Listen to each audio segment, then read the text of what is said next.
I think you're on mute.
Me and myself and I, baby. Just kidding.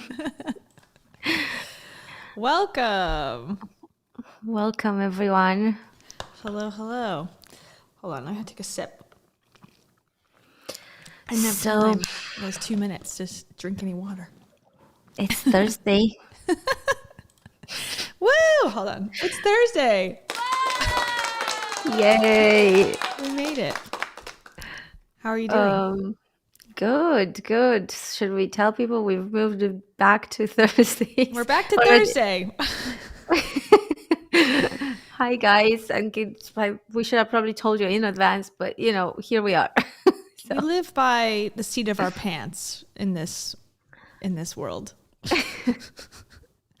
It's always changing. It's fluid, We're just living. We're cringing. We're streaming. We're doing everything whenever we want. Yeah, exactly. We are our own boss. Yes. But we probably will be back to Thursday officially, right? We say that now. We hope. Yeah. That's our intention. We're going to set our intentions right now that Thursday, TGIT, will be our back to streaming day at this time. So we did that because Wednesday just doesn't feel right. The vibes are off on Wednesday. It's too productive on Wednesday. Thursday is like we need to just have time to do nothing and talk about stuff. I think Wednesdays feel a bit like work. Mm-hmm. And Thursdays feel like we're having fun. Mm-hmm. Yeah, because after the show on Thursdays, it's like basically the weekend. So now I can just relax. Well, hashtag privilege. Yeah, exactly. Basically, I'm so by grateful. Wednesday. Yeah, unrelatable. I realize my life is unrelatable at this point. I'm very lucky. Can't complain at this point. Yeah, I don't think I ever was relatable, so there was that. True. But yeah, I'm sort of making my peace with that, like after about a decade of living outside of my country, I'm like, nobody's ever gonna relate to me, so it's fine. It's fine. Like, there's no point in even attempting. I don't need to be like, oh my god, I eat mac and cheese like every day, you guys, like every day of my life. I'm not a normal girl. I like sweatpants and pizza. Oh, yes. Oh my god. Preach. Yeah, hashtag basic. But I mean, I never really understood the problem that people had with basic bros, sorry, with basic girls, because I'm like, I've always been very happy with like, the regular Starbucks Mm-hmm.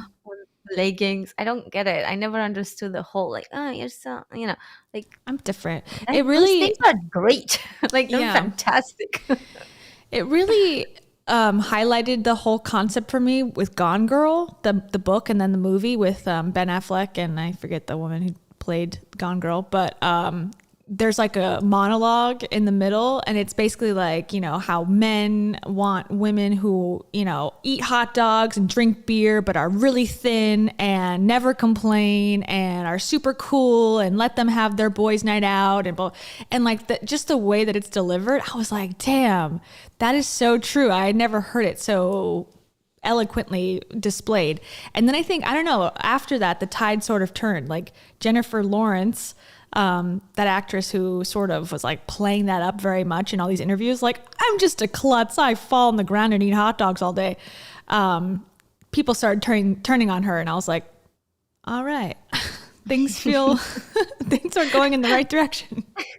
Well, it takes a talented woman to Yeah. ruin it for all of us. Yeah. I mean, I I would say don't I'm a know. big Jennifer Lawrence fan, so I can't really trash her much. Yeah. I mean, I like her acting, but and at the time I didn't hate it, but then now looking back, I'm like, she's like so in shape. She is so talented, and she's downplaying it for what? Relatability? I think relatability when it's inauthentic really bothers me, and I don't know why. That needs to be addressed Mm. in therapy, I guess. I mean, I don't know. It doesn't bother me. I'm not. I don't know. Like, I guess it's just that I think when it's done, maybe just because Jennifer Lawrence is actually a great actress, so she does it Hmm. well, that I never got any like odd vibes. But when Rachel Hollis did it, bad vibes all around. Like I Mm. like, because it felt fake. It felt like this is not true. This is so manufactured. This is so fake. Yeah. It's just trying too hard, and like it wasn't really like hitting the right spot. Mm. But that's maybe just because she doesn't act as well as Jennifer Lawrence. Maybe. I got same vibes, to be honest. Same vibes. Really, Yeah. the same vibes. Yeah. I mean, The Jennifer Lawrence is same. more accomplished, so I guess I could like, well, she at least has a career outside of it. She's not selling her services like, oh, follow my life advice, because Jennifer Lawrence has like talent outside of her own life. So I'll give her a lot of slack for that in comparison. But when they both talk, I feel the same way. I'm like, you're full of shit. I mean, yeah, probably, but I don't know. I don't think that anyone can actually make it in Hollywood without being a little clever. You know what I Oh, mean? yeah, definitely. Oh, play the game, baby. I'm all about it. But I got to remind myself, like, don't buy this shit. Don't buy it, Like, stay alert to all scams at all times. Oh. Yeah, I will never hate on Hollywood as much as I hate on the self-help industry, though. Like, it's just Yeah, same. there's something really scammy about self-help that I feel like Hollywood is just entertainment, and it doesn't cost the regular person as that much. I'm going to the cinema, I'm paying £15 or £10, whatever, for a movie, and that's it.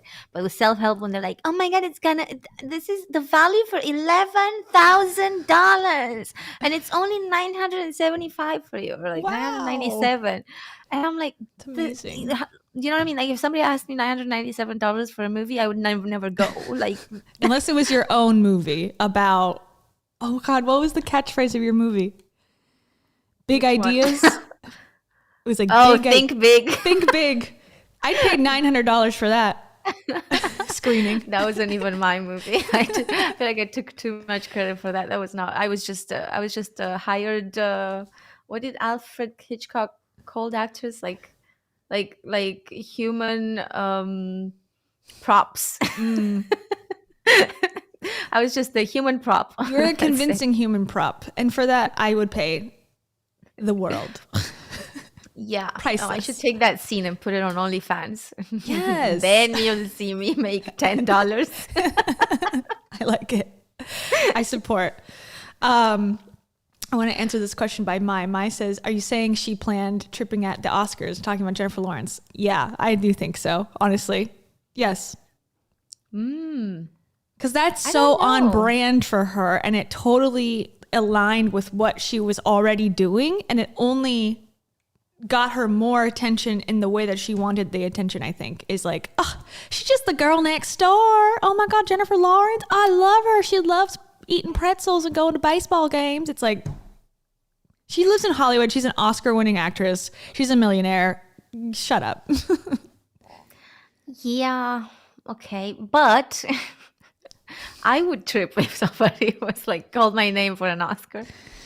Maybe so. I don't know. It's kind of a big deal. It's not a nothing thing that to win an Oscar. So I feel like, it might make you emotional.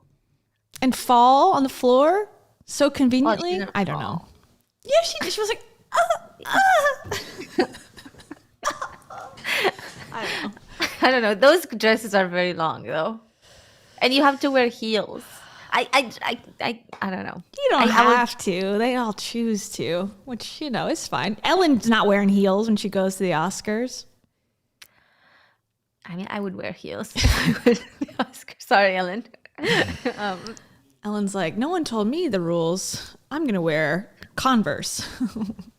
Yeah. Anyways, but like I said, like I don't, lie all you want. I'm cool with it. I don't like self-help when they target vulnerable people and lie about how they accomplish whatever. That's where I'm like, the line is drawn. If you want to be an actor and say whatever, like go for it.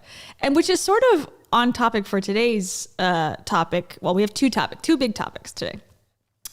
The Liver King, who I am now going to call the Lying King, ? How he has said for years that he is not using steroids. People have been very skeptical about that for a long time because he's so jacked. But it seems like there's some proof in documents that he is, in fact, on steroids.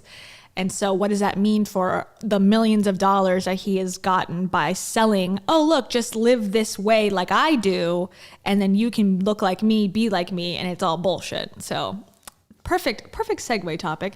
And then the second thing, I already did this pre-production is on point this week. I pulled Cam and my human design charts. So we're going to look at who we are as people according to human design, and then we're going to learn about ourselves, okay? And I want you to predict like what you think you'll be. I know what you are already because I looked it up. But we're different. We're on the not opposite sides, but we're not the same type of person according to our charts. So right. So just for the record, this is Kayla's week, and I have no idea what this is. Like, I don't even know what human design means. Yeah, well, I know a little bit. My former life coach was very much a fan of this. So this was something that we did like day one of us working together. She pulled my chart, and everyone can do it for free on a website. You just have to know if you want to do it with us as we go on. We'll do the Liver King first, and then we'll go to human design. But you have to know what time, like the actual time, as accurate as you can be of your birth, and where you were born, location-wise, and the date. That's it. So where and when you were born is very important for this. This is the whole thing. But it's like down to the minute. It matters. Right. Yeah. So. I'm skeptical. No, this is real. They okay? have 8 billion answers to this quiz. There's only 5 categories, I believe, that you can fit into. And there's one that's super rare. And so then why is the minute so important? I don't know. I guess there's like 5 realms, and like whatever minute you're in, like you fall into one or the other. Of course. I love how precise like astrology and things like this are. Yeah. On my channel, we watched some videos about this thing called the Leela Quantum Cube. It's like this. It's a box literally for like $1,500, and they claim that you can like put frequencies in it, It's so stupid. But the guy that like founded it, he's like, okay, if you put a mango in here, it can only be in here for 30 seconds. Don't put any more than 30 seconds. It was like, what do you think is going to happen to the mango? It's going to explode in this open air box. Like they make it seem like this is very accurate and very serious. It's like, okay, this is, nothing. Yeah, this is not a new practice, by the way, you guys. Like, quack doctors go back, way back in time. You know, where they would go to back in the day before we had any sort of education and we didn't really know much. They would go to people's homes and knock on the door and sell them this cream that will get. They will literally diagnose people at the door. They would have a machine, or like they had like a range of devices, frankly, Yeah. but they would have some machine that made some noise or something, and they would just like be like, there's cancer in your ear, and like, and then they'd be like, buy this cream, like right then and there. Oh yeah, that happens today. That's definitely still happening for sure.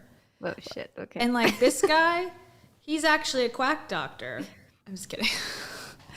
This is how far back in time we're going today. This is he's actually he's pitching right now his miracle cure for hunger on the board. He's showing his pitch deck.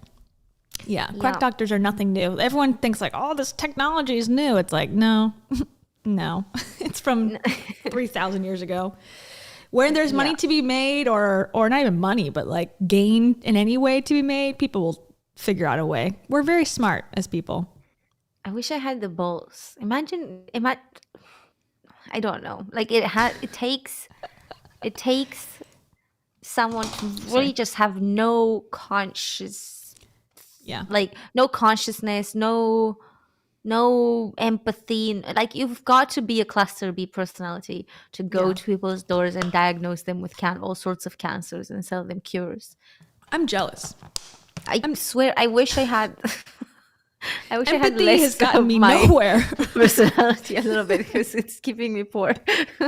I know. It's actually a disadvantage. And I've said that like lately. I'm like, all the good things I learned, like cooperation and I don't know, whatever, all the skills you learn as a kid, like kindness, don't do you any good in this dog eat dog world, baby. You gotta be aggressive. You gotta be never stopping. You gotta be, not caring about people if you want to get ahead, financially at least, for the most part. In this type of environment, I will say. As you are pretending to really care about people. Yes, that's the part that bothers me, the pretending to care. But that's an important factor. If you are honest. You must be very, very good at acting. Mm-hmm. Yeah. And I will ask your opinion, how you think acting, how good of an actor that Liver King is, because I don't know. Are you familiar, by the way, with Liver King? How much do you know about him? Absolutely nothing. Okay. I looked it up before the stream a little bit, so I kind of saw the headlines, but that's pretty much all I know. But Perfect. Just so you know, I can only see you on the screen. Right now? So, oh, yeah. Hold on. That's not good. Okay, stand by. Let me change your settings. Let's see. Show everything. Wait. Dun, dun, dun, dun, dun. How? What the heck? Show viewers. Show comments. So if anyone's watching, I got a new computer that I'm testing out, and it is, let me see if I can switch. It is okay, but I had to start all over again with all of my settings on everything. So, oh shit. Hold on. Sorry, everybody. Give me 1 second. I gotta like redo all this stuff. Interview. Send auto. Guest can watch the broadcast. There. Now you can see it? There we go. Okay. Yeah. Yay. Okay. One step at a time, On my stream, I had no audio for like the first 10 minutes. I was like, all right. Cool. I'm watching a podcast and no one could hear it. Like, this will be a fun show. Anyways, okay. So this is the Liver King. And I've seen him around for probably a year. I've been aware of him personally. He's been on a lot of like YouTube channels that I watch, including H3 podcast. He's been on Danny Gonzalez's YouTube channel. He did not an expose, but like kind of like a, here's this weird guy on TikTok who's, out there. But his whole shtick is that first of all, his body is like very muscular. Like he's bulky. He's got like very defined abs, as you can see. He's got that like, the ancestral look to him. And that's his whole thing is like, okay, we're going to go back in time and do the things that our ancestors did. And that's the healthiest way to live. But because he's so bulky, he's so beefy, people have been speculating. And one person in particular who called him out early was Joe Rogan, who admittedly takes testosterone and I guess certain steroids. Well, I shouldn't say that. I don't know that for sure, but I think he's admitted, Joe Rogan has, to taking certain steroids through the years. And he said there's absolutely no way that this guy, the Liver King, is not on some sort of regimen of steroids. And he said that for a long time. But a lot of people believed the Liver King, that he wasn't lying, that he does just eat like cow testicles, and that's how he gets so big. But this YouTuber who is named More Plates, More Dates got some leaked emails, all this is alleged. Whoa. From the Liver King talking to his trainer about getting on the regiment, like switching up his regimen for the steroids. Okay. So basically, I think we should go back in time and look at, some of his old videos and see what his business model is, and then we can talk about what it all means if it's bullshit, which I think it's fair to say. Yeah, it is. Sounds like it. Yeah. But here's his website. And basically, and he also just for everyone to know, there's a liver queen as well, which is his wife. I love it when I see this. I think this is just, I'm not even being sarcastic. I love it when people have these, like, the try guys, the try wives, the Liver King, the Liver Queen. I love it. Love that they came up with these puns. They're excellent puns. Why do you think you can't have a relationship outside of your business if you are an influencer this way? It seems like a disease. Like they cannot stay away. As soon as like one part of a partnership gets some sort of fame, the partner is a part of it immediately, or there's some sort of crossover. I think, I think this, I don't know if it's often necessarily something that people plan, because I think oftentimes maybe they want to just kind of keep doing their own thing. But I noticed that couples, like, the more they stay together, the more they are alike.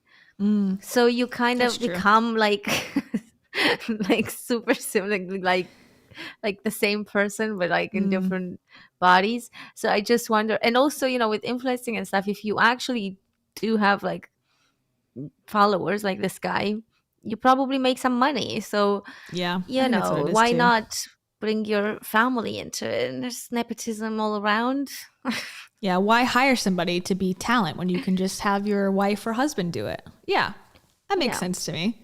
But it seems to be like as soon as your partner's involved, you have 6 months to 2 years of a career left, and then it's gonna be hitting the fan very shortly. Oh God, is it a new partner? Yeah, I guess the new partner comes through. The liver princess will be next. Okay, so this is his whole thing. Here's a quote from him. Every man, woman, and child has the right to be strong, healthy, and happy, autoimmune-free, eczema-free, allergy-free, fatigue-free, and so on. To live life with robust energy and biological resilience, to go from mere existence in life to discovering that which makes life worth living. Okay, that is the Liver King's, his beliefs, and he achieves all of that with 9 ancestral tenets. Okay, it's sleep, eat, move, shield, connect, cold, sun, fight, and bond. So if you just do that every single day, or pay attention to those 9 things, you'll be just like the Liver King. He forgot the 10th, which is testosterone and steroids use, but that's a not as big of a tenet, I guess, that he wants to discuss. Okay, so it says, the key to unlocking a robust, long life lies in our evolutionary past. Our DNA has evolved over 2.5 million years, and our bodies adapted in extreme conditions. The ways of our ancestors, the ways that Liver King has lived for the last 20 years, are better known as the 9 ancestral tenets. These tenets have been designed to bring out the best versions of ourselves by realigning our lifestyle, diet, and behaviors with a primal way of being. So he has a catchphrase where it's like, I don't know, if let's say you're like, oh, I'm eating a hamburger today. He's like, that's primal. I don't know. What? What? Like, that's primal, I guess, is like his thing. That's primal? Yeah. Oh, maybe like primal. Yeah, primal. Like, awesome. That's his, like, he loves things that are primal. Hamburgers are primal? I don't know. Just like anything. If I'm going to wear a dress today, like, yo, that's primal. Oh. I guess. Wow. Why is he calling himself the Liver King? So, because he eats like raw livers a lot. So and that's a big part of his brand is that he eats, a lot of like balls, testicles raw. He'll eat livers raw. Oh, is that okay? I think I've come across his TikToks. Yeah. So here he is. I think I've come because of the testicles. Yeah. Definitely. I've come across that. I didn't realize this was him. Okay, yikes. This is a huge part of his success. I have no words to explain how disgusted I am. Yeah, so this one is, I don't even know what it is. Let's see. I'll play the audio. Liver King here. Oh, I hate that they always use music. He's eating something. It's disgusting. I'm sorry. Why do you have to hold it like that? Oh, it's the whole thing. That's the whole part of his success, I think. It's the over the top. Use a fork? No. It wouldn't have the same effect. This is what, algorithms love, this type of controversial content where it's like, what is this crazy guy doing? And he knows that. He's smart. He's a marketer for sure. And so he's like, the video doesn't work if I'm sitting there cutting it and like going, this is good. You need to have it big. He's got the big beard. He's got to be in fatigues. He's got to be screaming. But it works. Yeah, it's so disgusting. Yeah, this is I can't believe it. Mongolian yak. Just how he's holding it. It's like so disgusting. And also, can I just add? I mean, my knowledge on digestive tracts is very, very limited. However, I think our digestive systems have adapted to cooked food. We discovered fire a long time ago. Mm-hmm. This fire is not a new thing. Apparently, going back in time is best for us. Forget the fire invention. Raw meat is king. Okay. Yeah. No, I see what he means, and I understand the principle of, this is how we did it back in the day when we didn't have technology and we didn't have, so much processed foods, and I get it, Mm-hmm. but I don't think it's either or. Like it's not like 2 million years ago or something versus just like processed foods or the food pill or something. Like there's just like healthy in between loads. Like it's very strange to me when I don't know. I guess it's just more like I find it disgusting that he's eating it raw. Well, that's part of the gimmick, I think. It just, I really do think it's a gimmick that, he's down to gross people out just for the clicks, which leads to sales in his pocket. That's my take. This is something that really boggles me. Like I don't get it because like if I see something like this, I'm scrolling past like as fast as I can. Yeah. It's not that I don't want to give him the view. I probably am intrigued, but I can't watch it. I'm disgusted. Yeah. So who are these people who love to watch this while being disgusted by it? I think a lot of men like it. And he's got a desirable body shape, I think, for men that are into weightlifting and things. And so I think they think it's cool, maybe. I don't know. I think as a woman, I'm like, okay, I don't care what's going on here, but it is wacky. It is interesting in that weird, like, voyeuristic way of like, what this guy, like, it's almost like watching TLC, like the weirdest shows, like My Strange Addiction. Like, I don't really want to watch someone eat a mattress, but like that little part of your brain that goes, but I need to just see what it looks like. I think works. A mattress is that really a thing? Yes. Have you ever seen that? You never seen that show, My Strange Addiction? No. It's like I'm addicted to eating deodorant. Ooh, okay. Snorting chalk. Whatever it may be.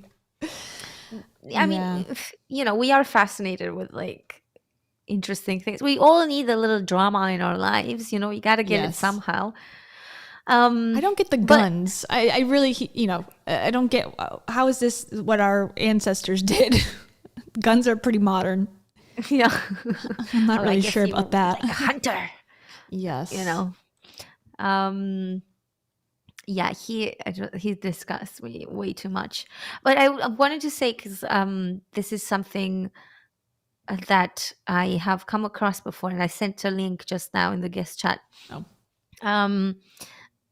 Not exactly this. Let's make it clear. But our fave here on this channel, Jordan Peterson. Yes. He's got a daughter. Oh, yeah.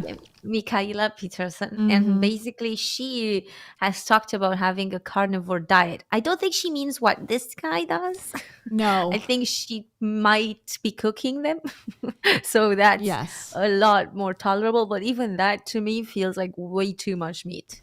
Yeah. And it's just like meat and salt, I remember, was her protocol. Salt. It's like, imagine how heavy that is. Like, that's just, I can't imagine. Yeah. But she talked about it. If you want, we can watch a little bit just to kind of. I love it. TEDx wouldn't post this. Yeah. Well, she is very controversial. She knows how to be controversial. The best thing I love about her is that she dated Andrew Tate. That's how I found out about Andrew Tate. That was my first understanding of who that was. I was like, wait, Michaela Peterson's boyfriend? And then he the way I learned about her was through him. So I first knew about Andrew Tate, and then I found out that she went on a date with him in Romania, and then she was Jordan Peterson's daughter, and I was like, he has a daughter? And I'm like, okay. And then I went down the rabbit hole big time. Interesting. But first, before we watch this, thank you to Mai, who asked a question. Where is he from? His accent is unique to me. I have no idea. That's a good question. I don't know where the Liver King is from. Let's see. Where do you think, Cam? I don't even know what his Austin, accent Texas. is. Well, he lives in Austin, Texas now. Oh, okay. Where's he from, though? San Antonio. So his accent is probably bullshit as well. I mean, okay, I don't know, because like I've moved around, and my accent probably is I don't know, like a smoothie of accents.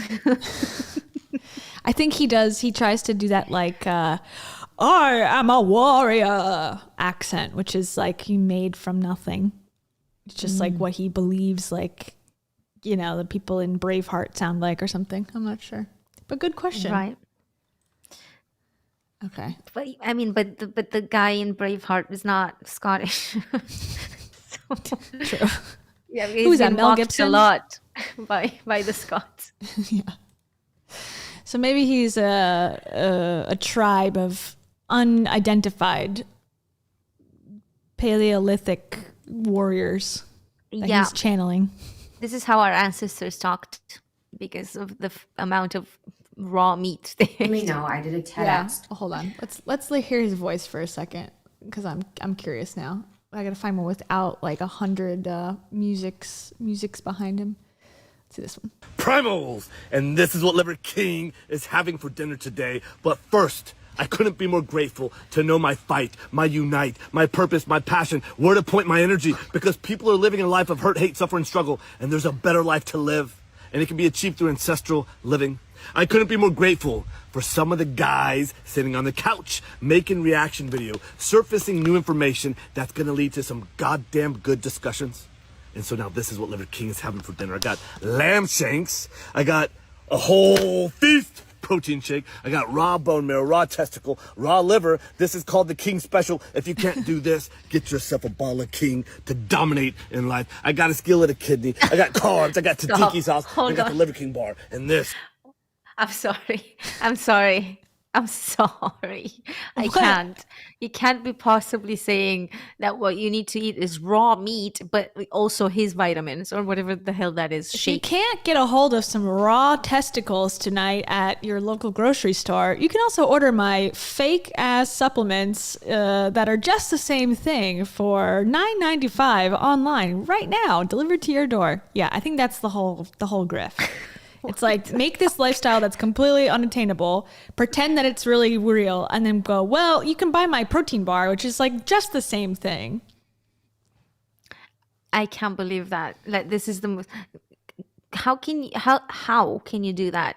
How can you be holding that liver in like the previous video and just bite into that disgustingly like that, and then in the same vein just be like, my protein shake. He's a salesman. I really think, and again, like everything he does, like even to the chair, is planned out in advance. I think they're very, very, very smart about what they do and how they present themselves. And I say they as in the whole family, because he's got sons too who have been a part of the content as well, where they're eating like raw livers and testicles and shit. They're like in their young teen, like early teens, and then the wife and all that. So I think they have a whole plan, and nothing that they do is like, just, for fun. Like they are really in the business of staying relevant, selling these products smartly, whether the ethics are not there, obviously, because it's a lie, because it's not even how he looks, and that's not what he's actually doing.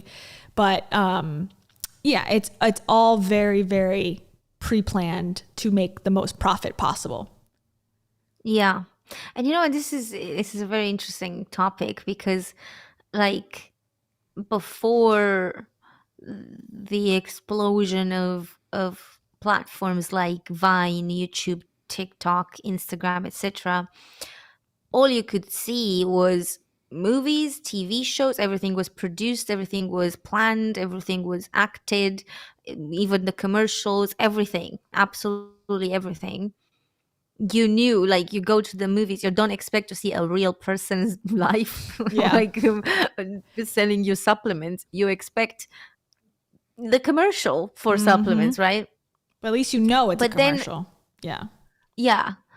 And then social media comes, and now it's just kind of sort of become what the movies are.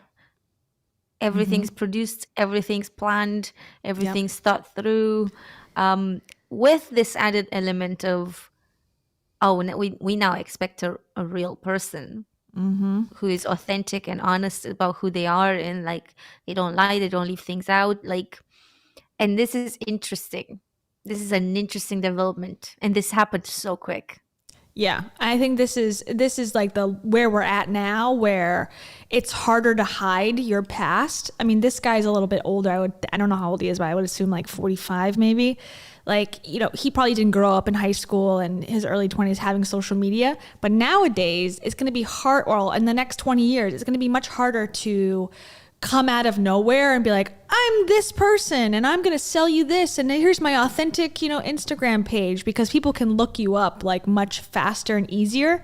So I think the era of a guy like this, coming up with this accent and coming up with this whole shtick that like, I've been doing this for 20 years, like we can't really fact check that necessarily. So I think it works for now, where you can create your persona, and if you're smart and savvy, do this type of thing. But I don't think it'll last forever. You can't, because it'll be too difficult to hide the truth. Yeah, and this is the way this looks. There's lighting in this. There's like Oh, it's there's produced. set design. This is a commercial, and There's a script. There's a way that the camera's going to pan. There's a way that the product is shown. This is not a married couple this just is like color graded. yeah, just There's screwing color around. grading in this. Look at those colors in the back. Yeah. Those colors have been graded. That's beautiful. It looks great. It's gorgeous. Yeah. Yeah. And it's nothing seems like, I don't know, it looks so nice and aesthetic for the eye. If you just happen to have a table in the middle of a forest, Yep. They probably have a yeah, crew. I don't know if it would look quite this nice. No. It's very interesting, but I feel like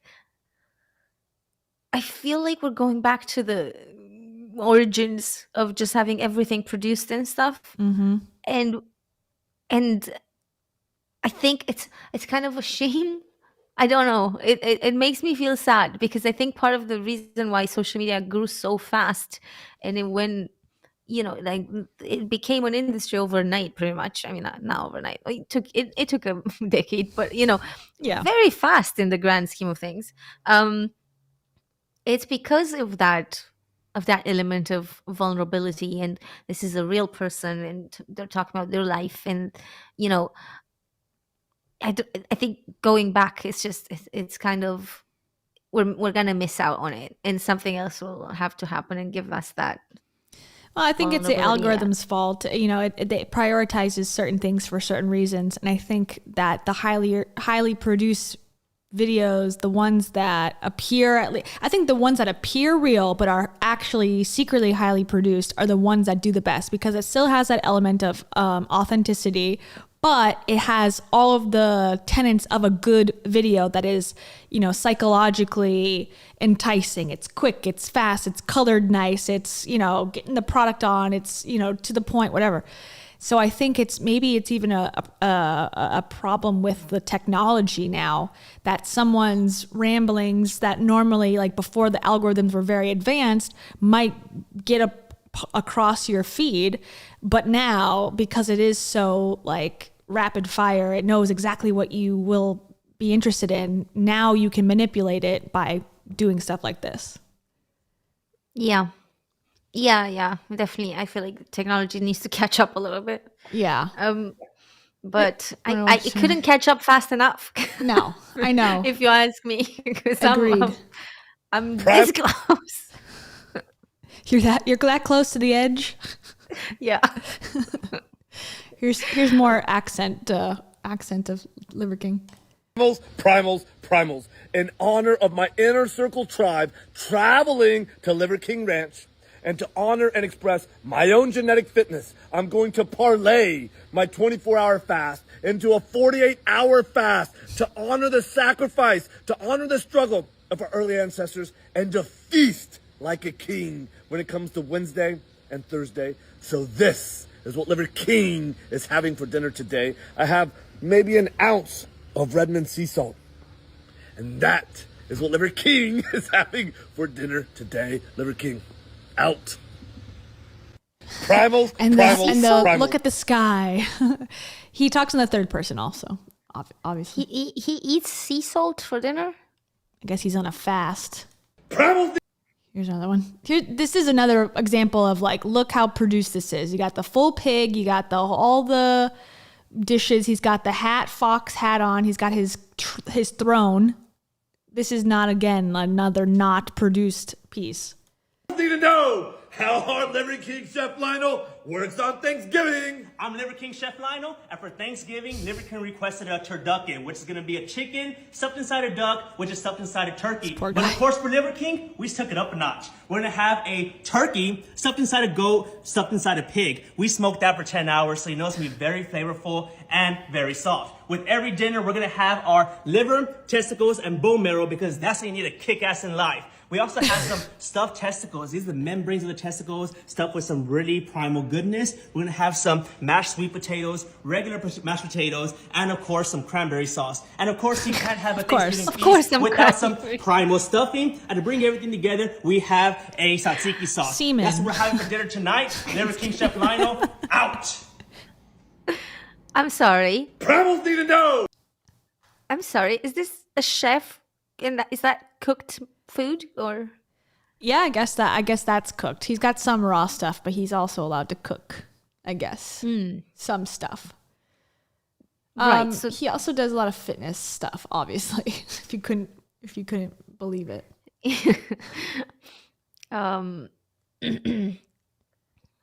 Yeah, I don't know. Like I feel like he's inconsistent with his values. Is it better raw or is it better to have a chef that cooks for you? Or is it better to eat his protein instead of anything? Or else? just buy the protein. I don't even care Yeah. if you eat it. Yeah, Just buy it. Just In buy fact, it. buy it and don't eat it because it's probably bad for you. Yeah, just put it. We don't care if you eat it or not. Just buy it. That's what we really care about. Here's the wife. I believe that men and women are not created equal. That's why a man is called a man and a woman is called a woman. I believe that we are complementary opposites. I believe that men are purpose-built for physical strength, to fight, to provide, and to protect for our complementary opposites. I believe that a woman is purpose-built for social and emotional strength, to caretake, to compassion make, to nurture, and to nourish for her complementary opposite and her respective tribe. Okay, whatever. So yeah, that's sort of also his take on things like traditional gender roles are very important, and we should go back to that as well. I mean, I didn't expect any less of him. Yeah, that's sort of. Can't be in here without your shirt Oh, on. God. Oh, sure. You know what? Somebody said that earlier. You might not know this. I'm actually wearing a muscle shirt. So I got a shirt and I got shoes. Just doing some But shopping. he just does Is that gimmicks okay? all day. If you don't mind, we're gonna have to ask you.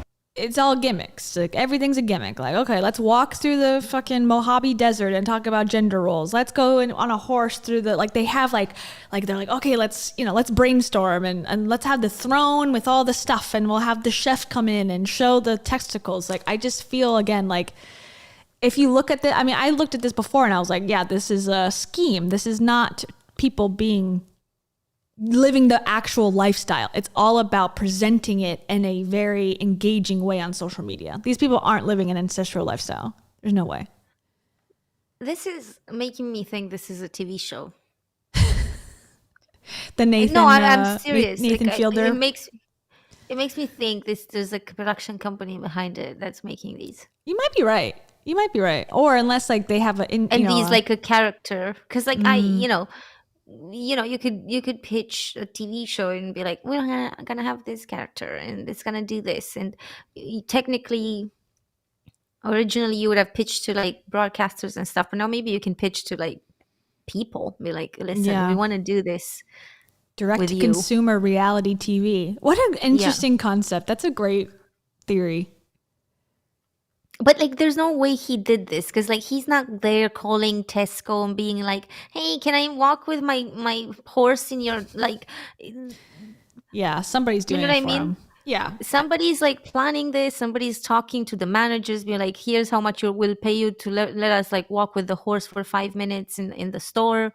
Like, there's no way that they would just let a horse in the store like that. Like, Yeah, there's some corporate agreements going on. Yeah, but like everything is like this is thought out. Like, okay, let's go on the roller coaster. I won't smile. I'll just sit there and do it. Like someone is coordinating all of this and like allowing him to have no shirt on and have a fox hat on. And there's some sort of why is the hat not flying off? his ancestral powers, I guess. What, they've sewed it onto his hair. Yeah, apparently so. One more. Primals, this is what Liver King gets to feast on for his Friday happy hour dinner, being nourished in the most prolific way with his inner circle tribe. And yes, I'm going to start with Liver with breakfast, lunch, and dinner because Liver is Product king. in the background. Of course, the real product. placement. Yeah, product It's called placement. product placement. It pays money, and if it's your gonna have- product and you're an Even influencer, better. then you make sales. So you kind of, you don't even get a cut; you get the whole The whole pie. shebang, the whole hog. How much do you think he claims to have made in 1 year with this whole shtick? Ooh, I want to say that he brags. So I want to say that he's gonna say he makes a lot. How much do you think? Number? Oh, it's hard with influencers because sometimes they're paid like a lot. Um, no idea. Should I say like a million? Would you be surprised if he said 100 million? That's what he claims. What? He claims to make $100 million a year with this Right. business. From TikTok. Well, I think it's the supplements. It's the come to my ranch and do a class with me. I think it's the YouTube, AdSense must be something. Probably some TikTok, and I don't know what else. Let's see. But here's all of his. You can have a meal plan. I don't know if this is free or what. He's got meal plans. He's got. It's kind of a nice website, but again, like very advanced website. Yeah, the website is great. Yeah, nice and well put together. Very advanced, not very ancestral of them to have such a great website. I just don't understand what people would be paying for if they get like they want to pay for like the recipes or the meal plan, because it seems to be pretty straightforward. Just go get raw meat and eat it. Yeah, but also get his. But also, here's $100 course on how to buy raw meat. Yeah. Like I'm sorry. Yeah. Well, I guess the whole feast is. I don't know if it's his company. This is the part I'm unsure about. I mean, this is the one he's showing off. Yeah, I guess this is his company. So I guess through this company, the whole feast, this is how he's making $100 million. Even though it's all based on a lie. I don't know what to think about this. I feel like these kind of businesses, like influencer businesses that work this well, yeah, they are not like a one-man band or like, Can't be. Yeah. Can't be. He's not doing this by You himself. can't do it. Like, his job is to be the spokesperson of this, to I be think the he's character. the character. Yeah. Yeah. And it worked very well. Okay, so now that we know a little bit about who he is, and this is his family, so they'll often do family, vlogging type stuff where the kids are involved and all that. So I'm already against that, obviously, as I've said many times before. Leave your kids off the internet. But yeah, it's become a family thing as well. So let's watch the expose. Now this video was posted 2 days ago on the 28th, or three days ago, and it's got 2.1 million views already. And basically now on the Liver Kings, he hasn't, since it posted, he has not addressed the video directly. He did give a quote to Rolling Stone magazine, who wrote an article already about it, and they asked him about like something, and then I'll bring it up. But basically his response was like, my only goal in life is to prevent suicide. It's like, what? Okay. Right. So, okay. But he hasn't done anything on his Instagram or anything. But a lot of the comments are, you should address the controversy, respond to the controversy, here for the comments. Your lack of response is a subprimal. Address the issue. Be honest. Lying is subprimal. So people are sort of trying to hold him responsible as he continues to post, his basic, very, I think, strategic content. So Yeah. interesting. So it's making a difference, I think, at least. And we're not going to watch the whole hour, obviously, but let's just go a little bit. It kind of gives you a good overview of things.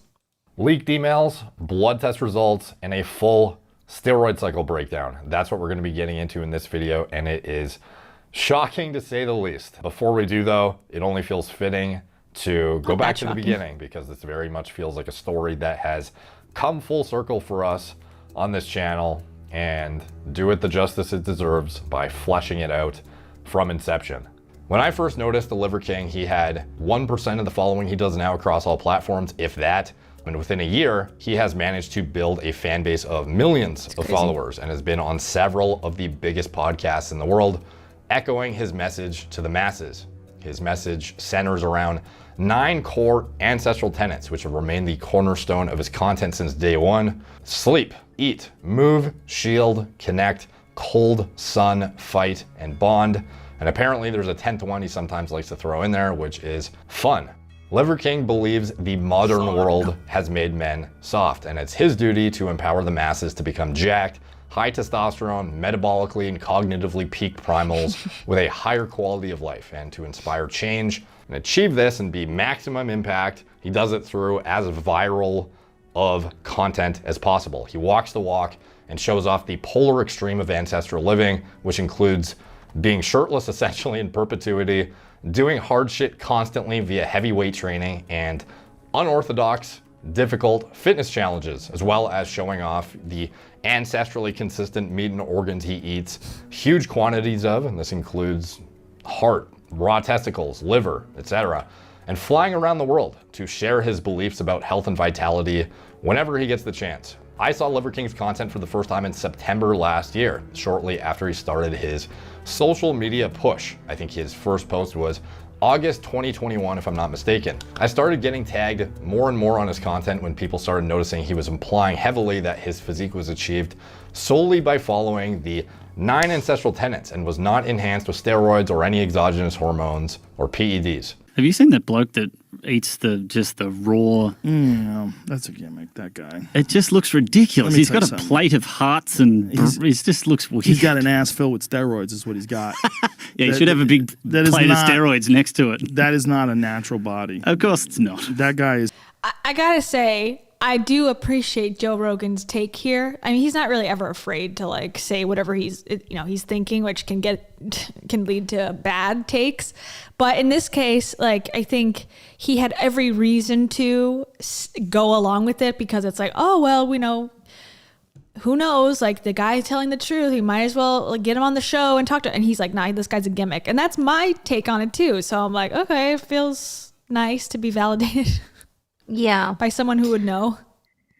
Yeah. Well, I mean, I never thought that Joe Rogan is an idiot. I think he's very smart. I don't know much about him, to be honest. Yeah, the thing with Joe, I used to really like Joe Rogan and his podcast because I liked how long it was. Like he was like one of the first people to do like, well, I shouldn't say that, the first successful person to do like 3-hour podcast episodes. And I was very impressed by that and like his knowledge on certain things. Like even when he was talking about conspiracy theories, he would still know like where it came from and things. And it made for interesting content. I started really disliking him when he had Alex Jones on twice and didn't confront him head on about the Sandy Hook stuff. And I felt like he lost integrity for me there. But before, and then COVID obviously went right downhill for me as well. But yeah, he's done like decent interviews, I think, in the past. So that's my take on him. Yeah. Yeah. I mean, I've wanted to do a video about him ever since the Spotify issue with Neil Young, Brené Brown, and it was a whole drama. Oh gosh, I've lost any track of time. I don't know when this was. Maybe a year ago. Wow, time has gone by about really that. fast. I think we wanted to do a stream. I don't remember if I wanted to do it on my channel or on our channel, but I remember like we were gonna. I think it was after we did Brené Only Wears Brown. Then we were like, we should do Joe Rogan too, and then we never did. Yeah. But anyways, yeah, we forgot. We left him be. Yeah, you know. He's still doing his thing. Nothing happened with it. Spotify still has an exclusive with him, and he still posts content constantly. So didn't go anywhere. Yeah, the thing with that is that's a big conversation. I feel like it's just kind of. I don't know that social media platforms will ever do anything really substantial to stop the spread of disinformation, because I don't think they have the incentive, because that would mean them hiring entire teams in multiple countries that are like, translating everything, like, having everything like properly done. That would require a lot of money, and they have no incentive to do it unless it comes from above. So it has to start with laws that are put in place in order for social for why would Mark Zuckerberg hire like millions of teams just to make sure that what he's putting out is accurate? Like, Yeah. there's no incentive for him unless it becomes illegal. Yeah, I agree. And the rules as of now, basically, from my understanding, are, you know, a website like Facebook is not responsible for the content that it's posted. So, you know, if they want users to feel safe on it, that's their own choice. But legally, they have no legal responsibility for, you know, platforming disinformation. So, you know, as long as people are okay with it, then they don't, have much incentive to do anything about it. Yeah. Yeah, So- but at the same time, it does start with some awareness.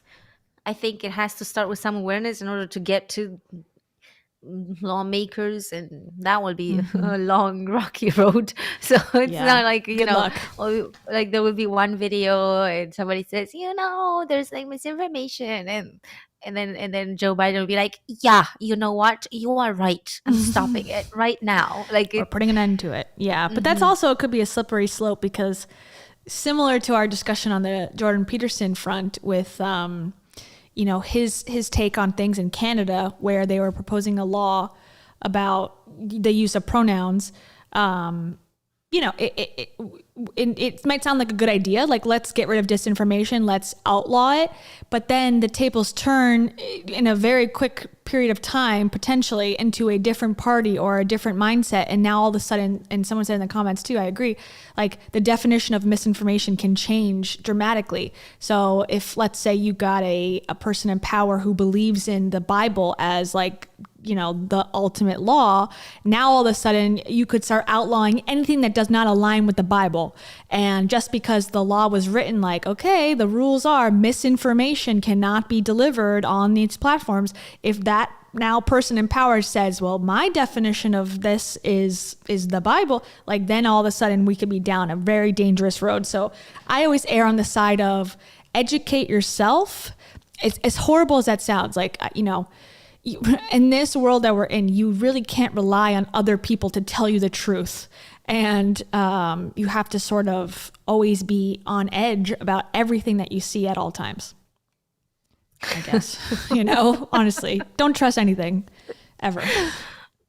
well, a bit of a dark take, but I see what your point is. I know. I think there's a line that needs to be drawn between, you know, what is faith, or what is I don't know. I don't think I've not really thought about this deeply, so that I don't have like a proper point to Sure. make. But I think there's a line between things that have, like, you know, we've worked for hundreds or thousands of years and discovered the Earth is not flat. There's the line there. Like, we can't keep letting people make millions and stuff Well, why on not? content that is about flat Earth, because it's false, and that's like completely known at this point. It's no longer like just like, oh, it's not a faith thing. It's not like, oh, I believe that maybe, you know, like it's a universe thing, or it's not an opinion piece. It's not, you know what I mean? It's just like there's some things that have been discovered and we know that they are true. And I feel like for things like in terms of medicine and things like that, there's some things that we have answers to that should not be Question like this debated guy, for anymore. example, like the Liver King. It should not be that easy for him to lie so much about how beneficial this diet would be. Yes, I agree. I'm torn though on the flat Earth argument, only because I feel like there's a line where if you start to suppress people's ideas and thoughts, even if they're ridiculous and crazy, then it becomes a bigger problem. It becomes like, well, I need to upheaval, and like, I don't know. I think allowing people to like do their thing, and then almost like, I watched a documentary about the flat Earth on Netflix, and it like made fun of them. Essentially, it was like so ridiculous. And as an educated person watching that, you can clearly see that it's a ridiculous group. They have no credentials. Their science experiments are like kooky. The group of people they were together were kind of like, you know, kind of the misfits of society. And so I can watch that, and I can watch it and hear what they're saying and go, okay, that's completely ridiculous. Now, some people would watch that and be manipulated by it and go, I'm going to join the group. But does it hurt society as a whole for people to believe that ridiculous stuff? I don't know. It could, of course, but should we outlaw that? I don't know. I'm not convinced. Well, I think it definitely can hurt. Like, I'm not saying this happens in every case, but like, you know, the Kool-Aid expression, where it comes from, like, it's people being led into a cult and then literally being killed by their own volition, Leader. but at the same time, they were brainwashed via misinformation. So Sure. that's how, okay, that's an extreme case. I'm aware, like, it's not every single person that you watch on social media is going to lead you to death, but like, there are some things that can go super wrong, and I just Totally.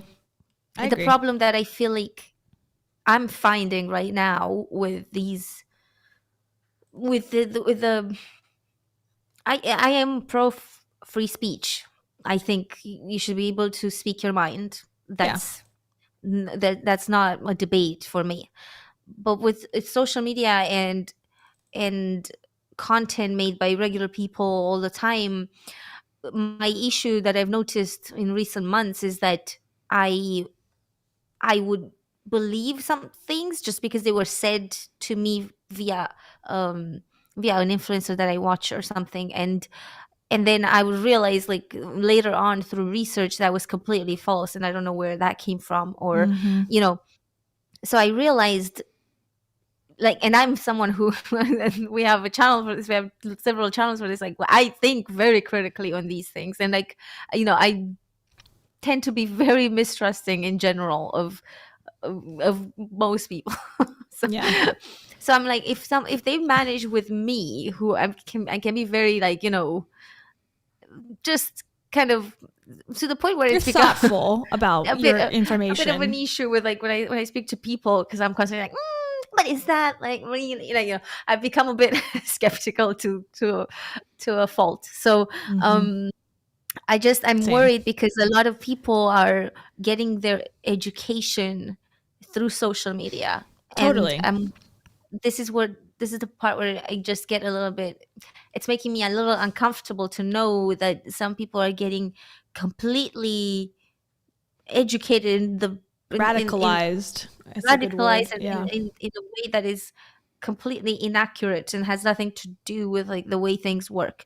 Like, this guy would be, if there's people watching, or if there's kids watching who look up to him and want to be a masculine man or whatever, and want to have that physique, like, imagine being 16 and you're a skinny boy, and of course you probably, you know, you aspire to whatever, to grow your muscles, to, I don't know, so you start to buy into the bullshit, you know, and then it's so easy. It can have a ripple effect. It's so easy for you to just send that information to your group of peers. Maybe he becomes an influencer too, and he starts spreading that message, and then it turns out, like, you have thousands of kids who think the same, and it's complete bullshit. I think there's two ways to look at it. There's one way of, like, legal, or making it illegal to, you know, post certain things, or fining you, or going against wrong information, right? That's the one path where you start to go, okay, if you make a false statement in these ways, you can be penalized in some way. But there's the other way, which I think would probably is much harder, much more difficult to attain, but probably in the long term more effective. Instead of penalizing people for having beliefs or posting them or sharing them or trying to profit from them, is to up the education on being able to tell the difference, and promoting critical thinking and exposing wrong information on a much wider level. That's, I think, the better of the two options, because it allows people to still retain the ability and the freedom to be crazy if they want, or to have, you know, outlandish beliefs. And then in the case of like vaccines, that's when it starts to become a problem, because it's not just your independent life at stake, it's like the community's life at stake. And that's where I don't know what the solution is there.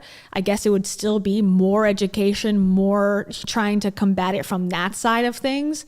Because I just think that whenever you tell someone no, of course, that's when you want to do it more. And if you educate someone in a way that is not super judgmental and not super, what's the word? Like being like a sergeant, like you need to not think this. It never works. You gotta almost get that influencer that's got the better perspective to seem cool to them too. Have more people on the good side of the fight. And that obviously takes much more work, but I think that's the better one to do. I agree, and I want to say to shut the front door. Controlling information is a very slippery slope. Yeah, I agree with that, and I've spoken about that in the way that they control information in communist Romania before I was born for half a century.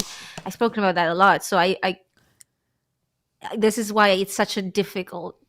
This is why it's such a difficult conversation, you know. And I don't think the solutions are easy, and I don't think they are cheap, definitely. But I think I don't think even 10 years ago we had this problem to the scale that we have it now, because we didn't have, like, with social media now everybody can post, like every single person who you literally cannot survive on this planet right now if you don't have a phone, and if you have a phone you can post on social media. So it's no longer just like, oh, you have the, you know, the national TV station that does things the proper way and whatever, or, you know, and we can fact check what they're posting or something, like it is with the BBC here or Channel 4. And you have those, but the problem is that it's becoming like the amount of people on social media is so high, and it's only going to get higher, that it's becoming really hard to just be like, oh, but just look at this one thing that Channel 4 talked about like in 2017 that dismissed all of this. You can't, because like there will be like hundreds of thousands of videos on something, and how are you gonna, you know, like it's just impossible. So I think that the world hasn't yet sort of grappled with it yet. It hasn't yet calculated the fact that this is rising and it's rising exponentially and very fast, and it's not going to stop rising anytime soon. And if it does, let's say they take down TikTok, another platform will come just like it. Like it's no way that you can go back, and there's nothing in place to just kind of counteract it a little bit, in the sense it's just it's become a beast. So and I think the more that we start to question or not trust these institutions that, you know, have possibly led us astray in the past. Like, I'm not, people think because I say supplements and FDA non-regulated, you know, health claims are bad, that I'm somehow saying the government is the best thing that's ever existed. I've never thought that. But when I think you cannot trust anything anymore, that is a problem in itself too, where it's like, well, I'm questioning literally everything at all times, and there's nothing that I deem as more trustworthy than this internet post. That can be a slippery slope too, because as much as I think the government can, you know, mislead and do things against its own citizens, I do think that the majority of the time, like, you have to sort of decide what you're going to go with and what you're not going to go with. But how do you get that mindset where you say, okay, the government does do bad things, the health and supplement companies do bad things, but, you know, if I want to buy vitamin C tablets, I'm probably going to be okay, but I'm not going to buy this extra crazy thing that's like, you know, $1,000 million and does nothing. But at the same time, you know, the government did bad things here, and here, but also, you know, they're providing this service, I'm going to go and partake in it. It's like, how do we develop those critical thinking skills where we can trust ourselves much better? And I don't know, because there are campaigns currently against public education. Oh, it's bad.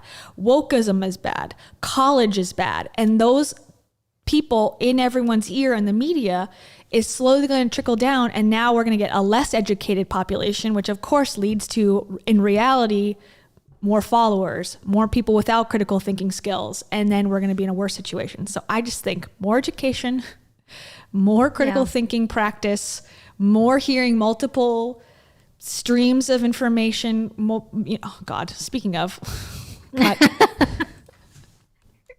Just proving us right. God. Screw everything I just said. More Let's porn. start dating girls. This chat website. Anyways, oh God, that's my. we're sorry, guys. But That's a perfect thing to happen right now. yeah, it's not a conversation. Like, we could literally talk about this for days, and we're never gonna reach a solution. Years. We can talk about this for years. Yeah. Yes.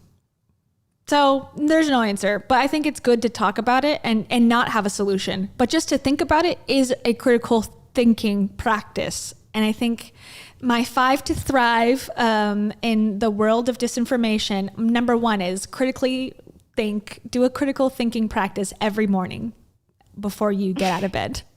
Think about the world's biggest ethical issues for 5 minutes. Time yourself. No, I'm gonna have to go kiss Kayla here and advise against, because I've done that, and oh my God, there is no way to get more depressed every single day than watching the news or like. No. You know how they do the cold plunge? You gotta news plunge. You gotta doom scroll plunge for 5 minutes a day. Just get all the world's nastiest news stories you possibly can, and then like get out and go, okay, that's it. Yeah, That's like it, if you have something happens and you're getting angry and stuff, pick up the phone, read the news. You're gonna get even more angry. Go do 10-20 push-ups, like preferably all of this before the gym, like, right? Just get really riled up. The minute you hit the gym, oh my God, you're gonna be so productive. Yeah.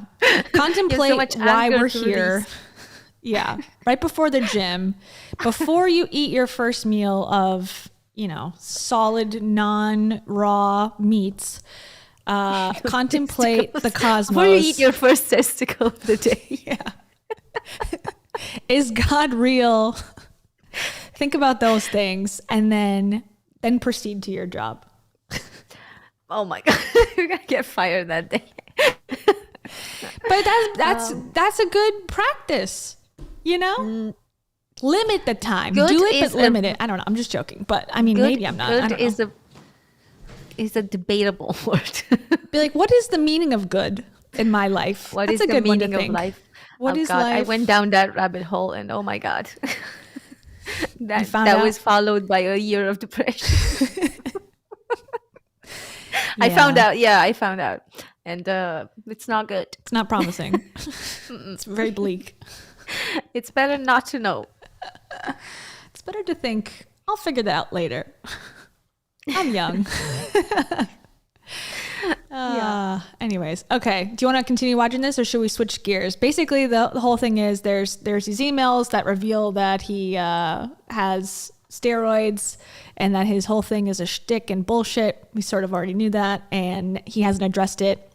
And his deferring thing was, well, I'm just trying to, inspire young men to not be suicidal. That's my whole persona. It's very similar to Alex Jones. Speaking of him, when he went to court over the Sandy Hook, what do you call it? The Sandy Hook hoax, where he was claiming that, the shooting was orchestrated by whoever, and all the people who died were actually actors and none of it was real.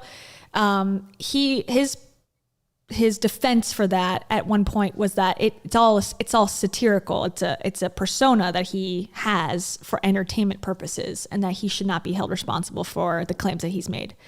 So I wonder if that will be what he's going for here with the Liver King. Is going to say, I never said I was actually doing this. It's obviously an act. So I can't be held responsible for lying. We'll have to keep watching and see what happens, but I don't know. Maybe he's gonna say, "Oh, yeah, I don't know what this is. I just show up on set and say these words." Yeah. I don't know. We'll find out in court. I don't know if I he's would gonna be love sued. if I would love it if that happened and it was just this was just a TV show. Yeah. Like, I would love it. Surprise. Sorry, guys. Did you guys think this was real? Like, what are you idiots? That's what they make it seem like that video that you did about the FTX crypto guy. That guy, the CEO of that, is so smug, and he's laughing in all these interviews where people lost like millions of dollars, and he's just like, "You thought I was serious?" Like, yeah. Well, I mean, you know. he's gonna go to prison probably for Yeah. fraud. Oh. I think. Yeah. I don't know, but they're gonna investigate him, and like I feel like whenever you get so many prosecutors on you, it's they got some reasons, Start to to crack under pressure. yeah, Yeah. and Elizabeth Holmes got like 11.6, I think, or 11.2 years in prison. He might get less because he's a man, so who knows? We'll see. Might get less because he's a man. But this is, I mean, he might be trying to play it cool, but I don't think there is any turning back now. Yeah, I think so too. And he just talked to the New York Times like a dumbass. So I don't know. He's in for a world of pain, I think, personally.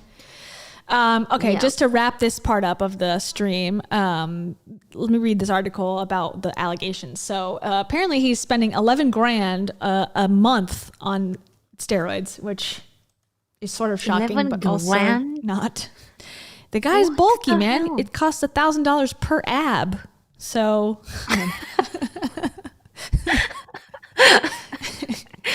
I don't know. We are looking at a multi-million-dollar Body. man right now. Yeah, literally.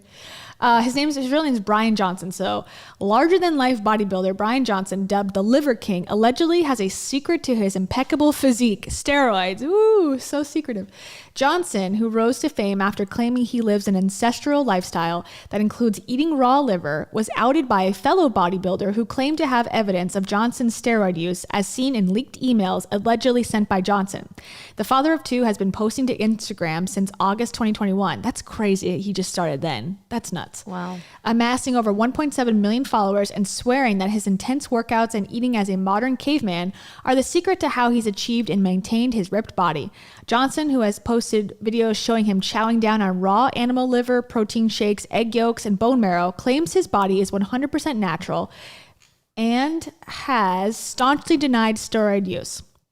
Johnson has been accused of using performance-enhancing drugs by a YouTuber who simply goes by Derek, whose channel, More Plates, More Dates, is dedicated to speculating whether bodybuilders are natty or not, which is natural or not, meaning naturally ripped or using steroids. In the hour-long video, which has exceeded 1.68 million views, which is now up to 2 million plus, Derek shows emails he claims Johnson sent to an unnamed coach in 2021, in which the muscle man allegedly shares his goals to build his Liver King brand and admits to spending $11,000 on the figure-enhancing drugs. YouTube commenters ridiculed Johnson after seeing the details revealed in the video. Hopefully this is a watershed moment for the fitness industry and will lead to greater transparency, one person wrote, while another added, Man, it's great to see it finally made perfectly clear that what we all knew was true. I feel bad for the few people who believed he was natty. This was bound to happen, another agreed. I'm surprised he lasted as long as he did. In an Instagram video depicting a workout that Johnson posted on Monday, detractors alluded to the revelations, with one noting, must be nice to spend $15,000 a month on drugs, and another added, better not turn your Wi-Fi off tonight, bro. You and your team have some damage control to work on. While I do believe what you preach in general, you should have just been honest, man.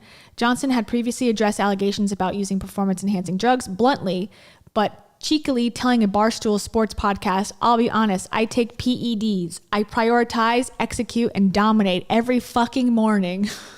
Primal! When approached by Rolling Stone, Johnson said he was grateful for the video.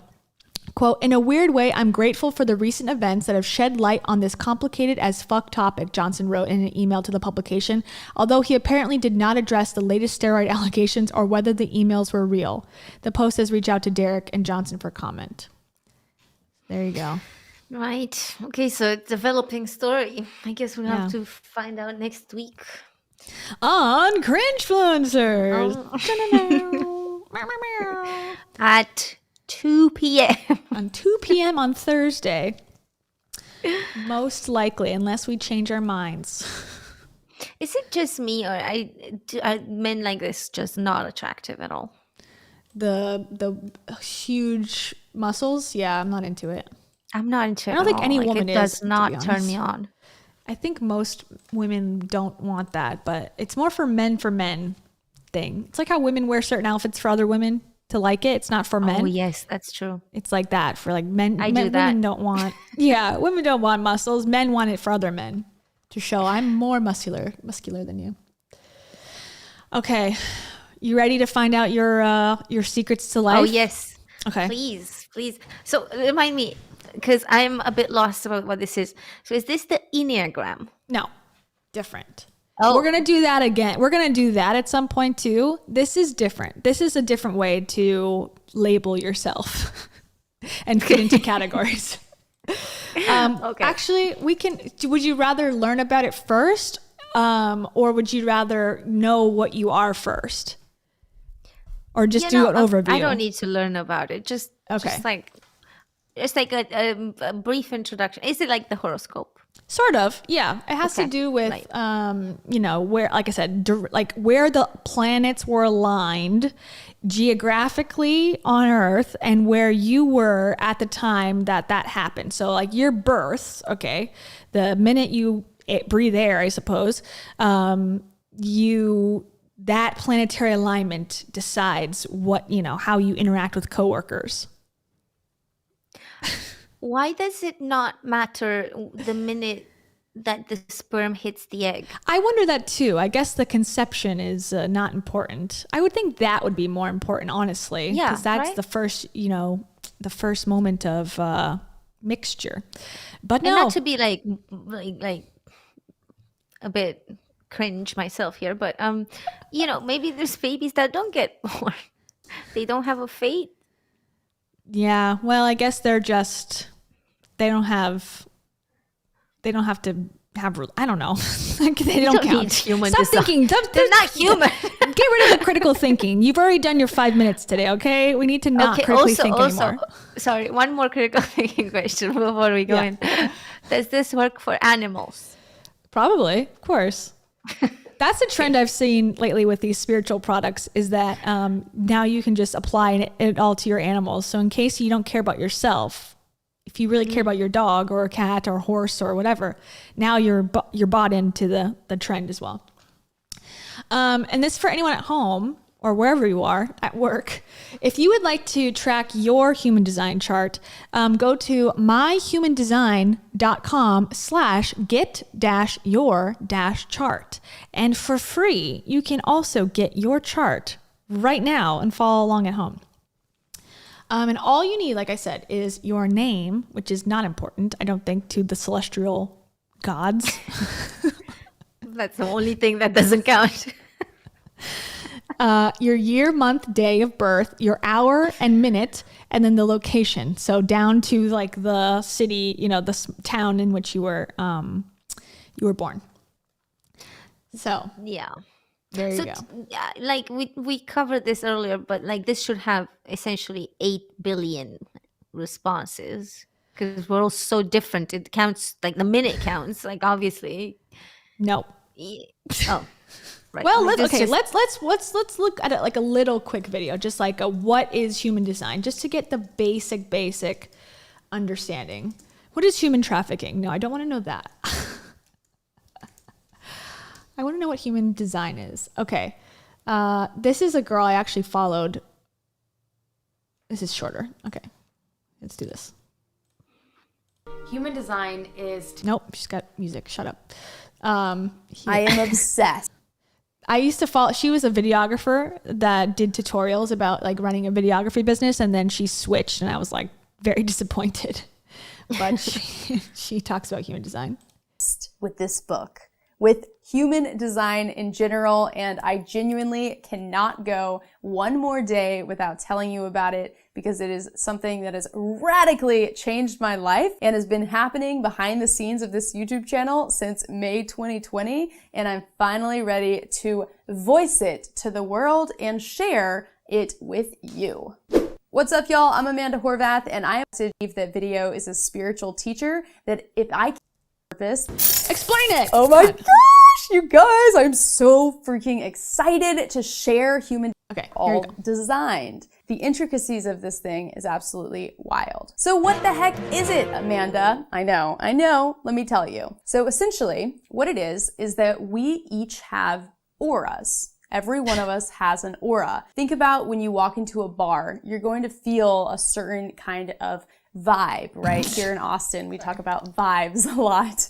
And if you go into a library, you feel something a little bit different. And no matter who you're around, like our moms always would tell us, be careful with who you hang out with because you're going to become the people that you're around. Well, it's kind of true, because we each have an aura that when interacting with other people is going to impact one another. So if you picture yourself with your arms straight out alongside you, then double that length and your aura is about that size. So picture kind of a bubble scientific around you. And this is science. Like, this is a proven thing that we have frequencies and we have auras This is around science. us. So Prove it what more human to design me. does is it breaks down the population into 4 different auric types. Okay. So there are projectors, there are manifestors, there are generators, and there are manifesting generators, which is actually the same type as generators. Wow. And then the 4th type Did not is see a that one coming. reflector. Yeah, which manifesting generator. So technically there is 5. Okay, I was right, because people definitely say they're manifesting generators. They're not just one or the other, and that is its own subtype. Okay, which one, based on just this, which one do you feel most vibed to right now as you? My aura right now, it's very confused. Maybe I'm a manifester. Okay, Definitely. okay, and I'm not going to reveal yet which one you are, but reflector is the most rare. Like, I've never known a reflector ever. So that one, if you get that one, that is like, wow, you're like sent here from above. I'm an alien. Yeah, you're an alien, because that's so rare. So I don't know where and when you have to be born for that one, but most people are the top 3, and then the manifesting generator. There's a lot of those too. Okay, just so you know. Mm-hmm. So these are the 4 I love these main names. Yeah. Projector. And we'll learn all about it, because there's things like, okay, so now that you The television. yeah. Now that you are know, the radio. you are the toaster generation. The toaster aura. Electricity. Yeah. Now, I think it means projector as in the sense of like you project onto others, and manifest is like you make your own rules. Generator is like you generate your energy, and What reflectors. if I was a fridge?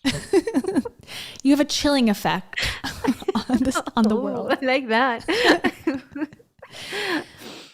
Anyways, Oh, so now that you know, there's like a million videos. You can look up what you are and then say, like, for example, manifesting or a manifestor's guide to relationships. And you'll find a million videos that are tailored now to you and your type and how to interact with, like, you know, other people in romantic relationships. So now that you How have lucky this am I? information, you're set. I'm just so lucky to have so much access to so many videos. So much information. Okay. You guys, this is science, okay? It's been proven It's by science. Science. I swear, it's been proven at some point somewhere. Yeah, just believe. types within human design. Now, in order to find out your type, you can go to mybodygraph.com. You're going to need your birth time, your birth location, as well as your birthday in order to find this information out. Now, when you first get your chart, you're going to look at it and think, what the heck is that? That makes no sense to me. I don't know what I'm looking at. It's just going to look like shapes and colors and all these things. So that's what you're going to get in just a second. Your own chart so you can understand better about yourself. Doesn't that help? Isn't that helpful? I love it. I mean, it's, you know. You're such a 59.4. I feel like they didn't get Canva Pro for this one. Yeah. They're like, they just went with the free design. Yeah, they're like, can we get a couple triangles in a circle? They're like, we don't have any money to pay for Canva, so yeah, that's just, you know, until this blows up and then makes us money. Yeah, here's you. Put you on here. Where do you feel called to? Right there. Yeah, definitely. Dang, we're so aligned. One of the generators, right? We're aligned. Yep. Yep. Okay, let me make this bigger. Hold on. Totally normal. The only thing that I want you to know at this moment in time is your type. So generator, manifesting generator, reflector, manifestor, projector. Which one are you? Go ahead and drop a comment below letting me know. And I put together a resource. It is a quick start guide to human design. It is a 3-part video series that is bingeable. I have partnered with my personal human design coach and analyst, Barbara Ditlow. She is a total... Oh, yes. I was wondering at which point are we going to start to get the pitch? And I actually thought that from the start that this was a sponsored, undisclosed sponsorship, but I can't possibly know that for sure. But she's been, you know, plugging it so hard that I was like... This is actually her in 50 years or 30 years. This is the pyramid, you guys. Yeah. Right. Get in early. Get in before LuLaRoe takes over. Don't they look like the same though? Doesn't this look like her mom or something, or her grandmother? Yeah. Like they look the same. Their same family tree. Yeah, so basically they're probably both like manifesting generators. Totally. They got the vibe of that.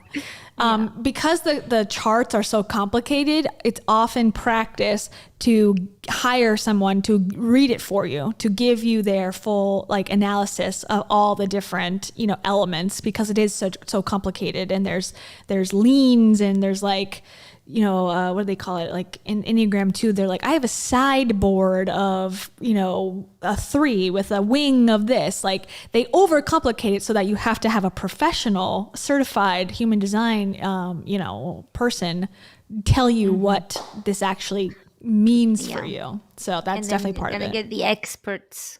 Yes. Experts' opinion. Yes, exactly. Yeah. So here we go. In fact, she's got the defined G center, a little nerdy joke for those human design people that actually get it. The G spot. The G spot? Yeah, I was thinking the same. I'm like, did you find it? Because I've dated a lot and oh my God. They don't got it. It's hidden, well hidden. You needed an expert to point it out to you. But we'll find out if you have the G spot, I guess, quickly. And we have partnered together to create this video series to give you an overview and give you a little bit of steps for how to start diving into it yourself. So follow the link in the description below to check that out. This is just the beginning of the conversation with human design. So as I said, I'm definitely going to be continuing it on this channel, and I would love... Okay, yeah, so she's got a lot of stuff about it. I want to see how much that costs for this 3-section guide. Maybe it's free. Oh, I gotta get my name? No way it's free. No way it's free. Well, maybe they want my email. Yeah, free. I gotta do it in 3 days. Okay, I'll do it later. I'll report back. But in the meantime, moment of truth. I don't know why that's doing that. Why I show up in the background. So now that you totally understand what all this is about. It's about not the chakras. The G spot. The G spot as well. Okay, here you go. Moment of truth. Ready? Yes. Dun, dun, dun, dun. Wow. There you are. Now you can understand yourself better. What do you think? Okay. Ooh. I'm the same as her. No. Well, yes, I think so, actually. So, okay, you are a projector, right? That's what it says. You're a projector. So that means the seer. People who can see a better, more efficient, or upgraded approach to a specific thing or things, and are here on Earth to share that with others. Do you feel called to that? Do you see Yes better, more efficient ways? Okay. Well, I feel I feel very called to the word projector because I'm a filmmaker. Projector. I projected films before, so True. totally like theater. This is it. I love it. Okay. Your strategy is being invited. So you need to be invited. Oh my God, you have to be invited to the show opening. Like of your vampires. film. You have to be invited. That's a thing? Yeah, vampires can't enter into your house. You have to invite them in. Oh, so you're a vampire. Okay. Interesting. Okay. The way you make decisions is emotional from your solar plexus. Well, that would be true. You make decisions based on how something makes you feel. Okay. That's very accurate, actually. Okay. Wow. We're onto something. Okay. Definition. I don't know what that means. Split. But then I don't know definition. who would respond. No, I don't make decisions based on my own emotions. I'm very logical. I guess. What else do you have to make decisions on?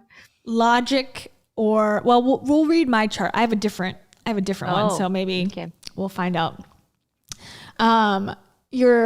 Okay. So there are two distinct, different voices inside your system. Okay. Profile 3 of 5, the great life experimenter. Now that's sort of true. Maybe. Experimenter? I don't think of myself as an experimenter. Oh. I think of myself as the opposite. Well, I thought because you switched jobs and you've moved, and that was part of an experimental lifestyle. Yeah, definitely. I can see why you'd think.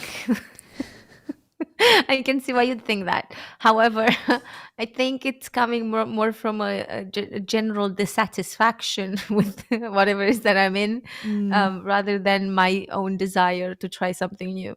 There is no desire. I have no desire for anything ever. So very projector of you. Just kidding. Okay, your incarnation cross. Right angle cross of explanation 4/49, 23 out of 43. I have no idea what that means, but it means something. When you're not living, okay, so this telltale feeling that happens when you're not living into your design. So when you're not living into the projector lifestyle, you feel bitterness. And other people don't. They love it. They love it. They feel good. They're like, oh, my life sucks. I'm not living into the whatever. And they're like, and it's my favorite thing ever. I love that feeling when I feel like I'm not doing something right. Yeah, I guess. Your digestion is cold food. I don't know what that means. Okay. Your strongest sense is touch.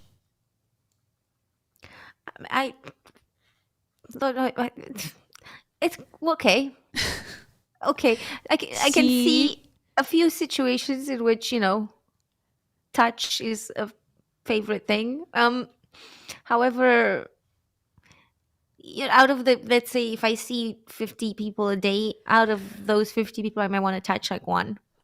Okay. So, but you don't want to see them, hear them, taste them, or smell them either, right? So maybe touch is the best. Maybe I want to hear them, but I don't think I'll go as far as smelling them.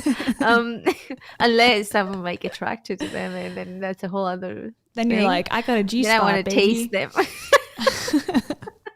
Here's my chart. Here's where it is. Point the arrow right there. Yeah, that if that was the case, but that's still the ratio is very like 1 to 49, let's say. So It's in your root chakra. unless I'm like that day I'm feeling very like into whatever, and I'm attracted to 20 different people or something. You never know. Never happened before, but if the chart says it's got to be right. Got to be hopeful. Okay, in your environment is shores, melting pots, places where multiple different elements or cultures come together. That's good. It's definitely. Sorry, I was laughing at Mai's comment. Yes, I see a penis and testicles. This is a very masculine chart. Yes. And I don't know what these numbers are. I think this is why you have to consult the expert to find out. Yeah, you can't make it too easy though. To understand. Because like then all this stuff. You don't have courses to sell. So yeah, the G-center love. Okay. Imagine if you explained there, and then you didn't need to go and buy the course. Like, what? It would be a pointless adventure. Yeah. And we could also become a reader, so you can learn how to read these charts for other people for money. Oh my God! Like, the pyramid just writes itself, draws itself. Yes. Literally. Exactly. Okay, so now we know yours. Let's go through mine real quick, and then we'll learn about our things. We can learn like love or something we can do. I'm curious to see. So you're not a perpetrator. Sorry, you're not a perpetrator. You're not a projector like me. No, I'm not. I'm better than that. You're a cassette recorder. I wish. When I did this, when I was actually into shit like this, I was so upset. Not really so upset, but I was like secretly wanting to be the most rare one because I'm like, well, that would show that I'm better than everybody else. Because I'm insane. Okay, here's mine. You ready? Let's go. Kayla. So your vibes are picking up on me. What? Hey. Oh, okay. Yeah, they are on to something. They know. They know something. I'm a man. I fester. Yeah. Okay, so that means that I'm a fire starter. People who are here to get something started for other people to join in on. True. My strategy is informing. Yes, I love informing people of scams. My authority, so the way I make decisions is listening to what my heart desires. Very different than you who makes decisions based on how you feel. Yeah, I know. Like, Jesus, Kayla. What happens if you have a heart attack or you make decisions with your liver? The liver. I'm the heart queen. Listen to my heart. Ego manifester. Okay. My definition is single. So mine's single, yours is split. So that's where we are different. Oops. So there is easy flow in my chart, apparently. Ooh. I guess on the right side, maybe? I don't know. This looks like a flow, right? I like the visual representation. Like, it really helps. Yeah, I'm very one-sided. I don't know what we would do without it. It's very helpful. It's really making it simple. Totally. Okay, my profile is 2 out of 4. The easy breezy genius. Hey guys, welcome to my channel, the easy breezy genius. I'm here. Yeah. And just to remind, yours is the great life experimenter. So I guess we can also an experimenter. Wow. No, that's yours. I'm an easy breezy genius. Oh. I'm just comparing us. So obviously mine is much more advanced than yours, but we can't all be easy breezy geniuses. Listen, it is what it is. I'm just joking about everything. Hope you know. Okay. My incarnation cross is a right angle cross of Eden. 12 out of 11, 36 out of 6. Okay. Yours was right angle cross of explanation and those numbers. Okay. What? I don't know. Don't ask. Don't ask, don't tell. It's my method. Okay, mine, when I don't feel good, you know, you feel bitterness. I feel anger. I highly feel anger. I feel anger a lot more than I would love. I'm afraid, you guys. I don't know if you've caught onto that. Do you guys know this, by the way? Do I show it, or am I good at covering it up? Because oh my god, I'm angry on a daily basis, like real bad. Oh, is it anger or is it actually bitterness? Because that's what your chart says. Where does bitterness feel like really like heavy on the head? Or I think angerness and bitterness are like synonyms, really. If you really think about it, or not even think about it, if you really, you know, they're the same word essentially. It can be interpreted as the same word. But it makes sense, like you said. I don't think anyone's gonna be like, you know, when I don't feel good, I feel really happy. Like, I think that's fair to say here. When I don't feel good, I feel great. Yeah. Just to quote our actual manifestors in our actual self-help industry. Just don't let good get in the way of great. Oh, exactly. Right? Okay. I'm on board with that. Yes. No, I'm just kidding.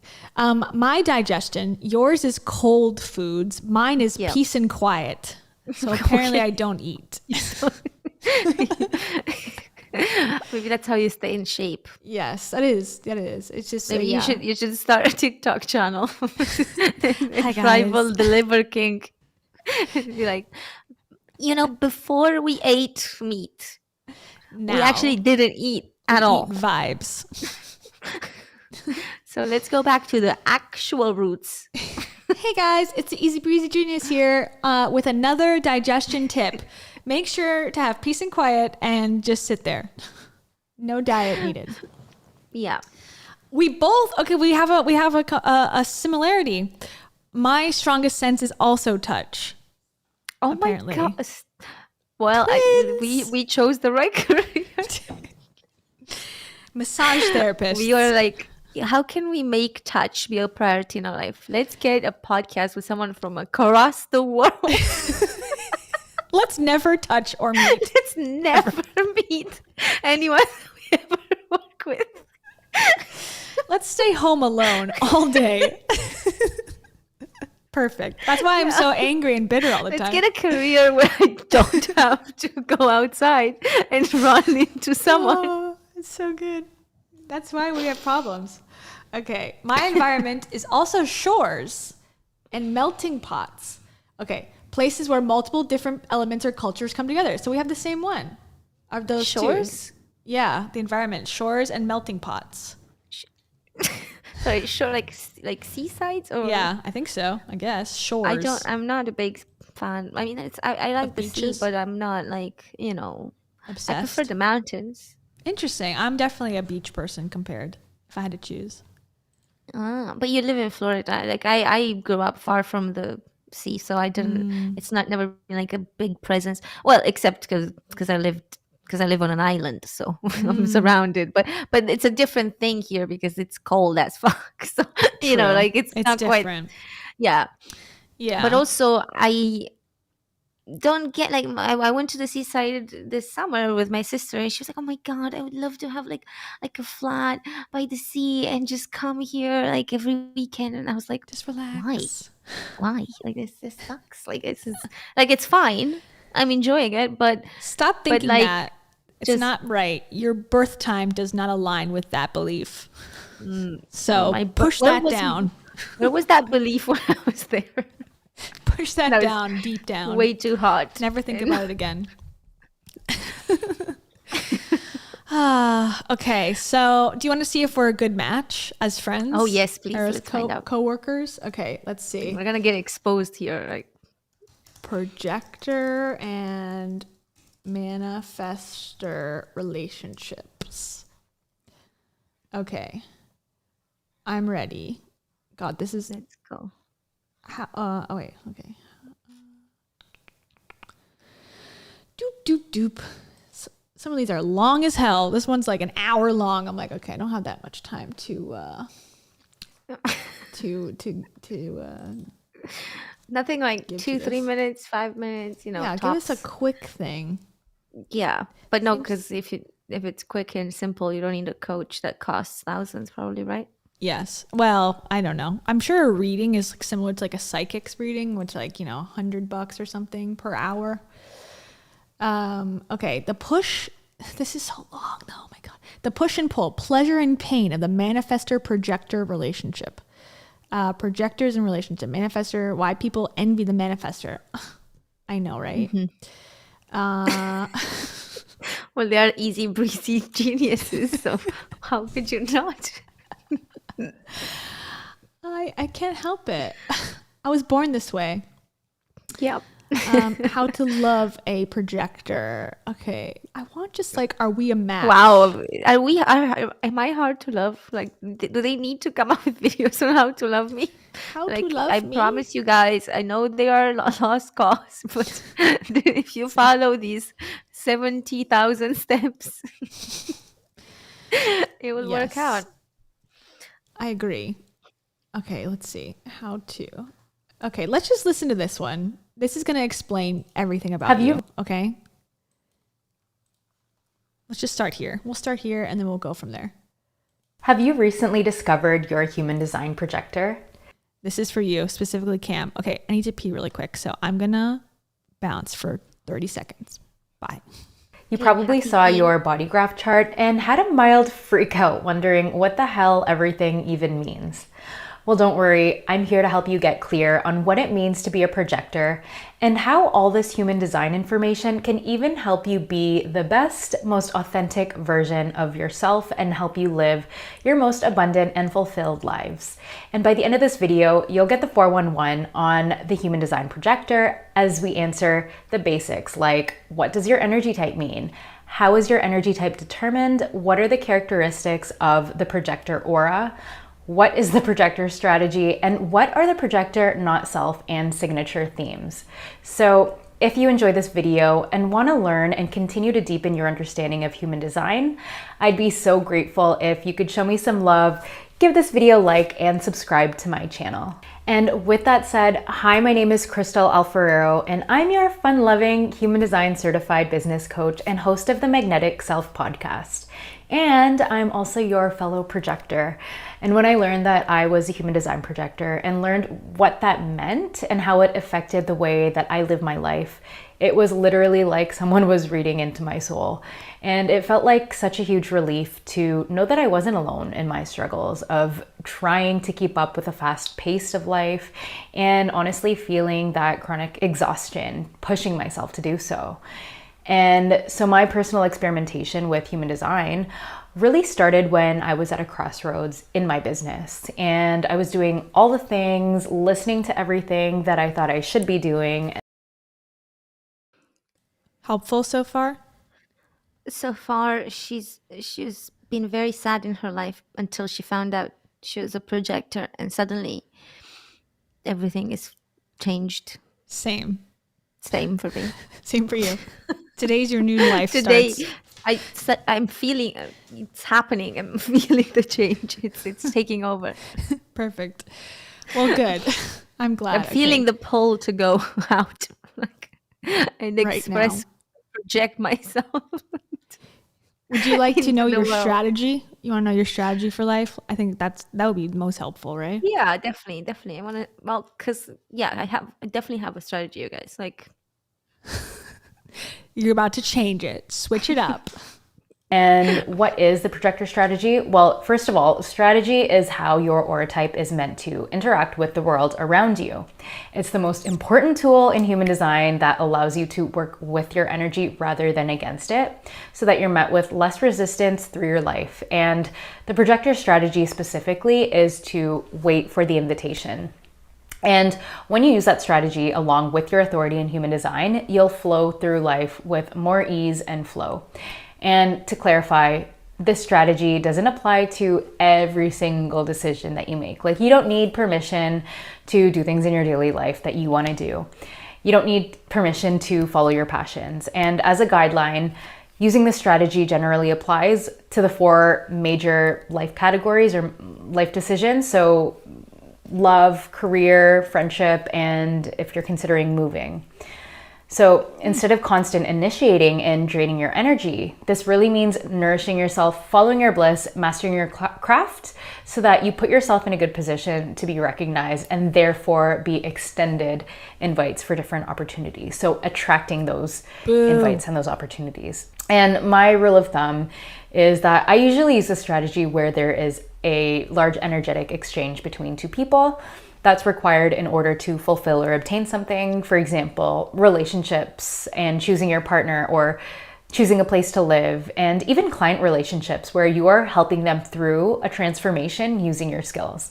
Again, there's no concrete rules. Your strategy is never meant to limit you in the way that you live your life, but rather... It just sounds like just wait around. Yeah, can I just say, like, if I'm such a projector, how come I just refuse most invitations? Because you're not living into like, let's go out. And I'm like, no, thank you. No. It's like far and it's cold and you gotta walk and go through hills and forests, and I'm not interested. So, no, I'm more of a come to me, as in like, you go out, enjoy yourself, and then once you're done, you can come back and we can have fun where we are right now. You know what I mean? I just like send them into the world. And then come back and then you'll be there. You got to switch it up. You got to try this new strategy for life. I did. And first of all, my shoes got muddy. I actually hated it. Yeah, I did. I did many times. I had several opportunities until the age of 32 to go out, and, you know, it's not for me. I tried several times. I need to sit down. Like, I'm more of a local person. Like, if I have like a local bar that is like across the street, I won't go to that. Like, that's it. Yeah. That's the end of it. That's probably because you love touch. You just want to touch stuff locally. That's true. I do touch, like, you know, the pool cue when I play. Oh my God. Wow. This is real, everybody. Okay. I want a man to explain this to me. Mansplain what my life is. Oh yes, please. Yeah, we need a male voice. A white man, please. This guy looks trustworthy. Hello and welcome to my human design channel. This time we're going to be looking at manifestors and okay, there's literally a butterfly in the house because Tarot captured it, and oh my God. Tarot has skills. Like, butterflies are not easy to capture. It sucks because they're so beautiful. No! Tarot, stop. Stop it. Oh God. Okay, hold on 1 second. Tarot, stop. There's like a monarch butterfly dying, like freaking out below me. Can you help me? Look, it's right there. I wish I could get my camera to... Actually, I can. Hold on, I'll record it. It's so sad. Oh my God, everyone's like, you're a monster. What is, like, is the butterfly dead, or? No, it's trying to escape. We're gonna get a cameo real quick. Hold on, it's behind me. It's right there. Oh God! Are you scared of them? Yeah. I just don't want it to get hurt. Butterflies are not dangerous. No, it's not gonna hurt me. I just don't want it to be hurt. Like, it's gonna like flap around. Okay, look. I don't know what to tell you. You look scared. Oh, it's so cute. Oh, it's adorable. Now we gotta take it outside. Thank you. Wow.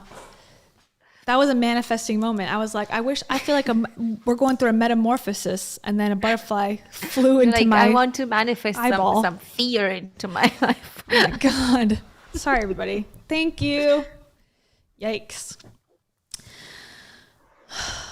Okay. Anyways, back to me about my life and this man telling me all about it. Okay, here we go. Can you jump like 10 minutes? Because I think they take like 10 minutes to introduce themselves and talk about the sub story first. Yeah. And then it's good? Okay. The butterfly's flying away perfectly fine. Good. Wait. Yeah. Thank you. See, I would have to have left. Stephen was there to rescue the day. I'd be like, all right, bye everybody. I thought you would just leave the house to the butterfly and you get out. And you Guess can it's have done. it. I don't need shelter. I don't need shelter. I'm done. I'm gonna go live amongst the butterflies. She loves, but there's been so many butterflies lately. There was like 3 of them on the bush outside.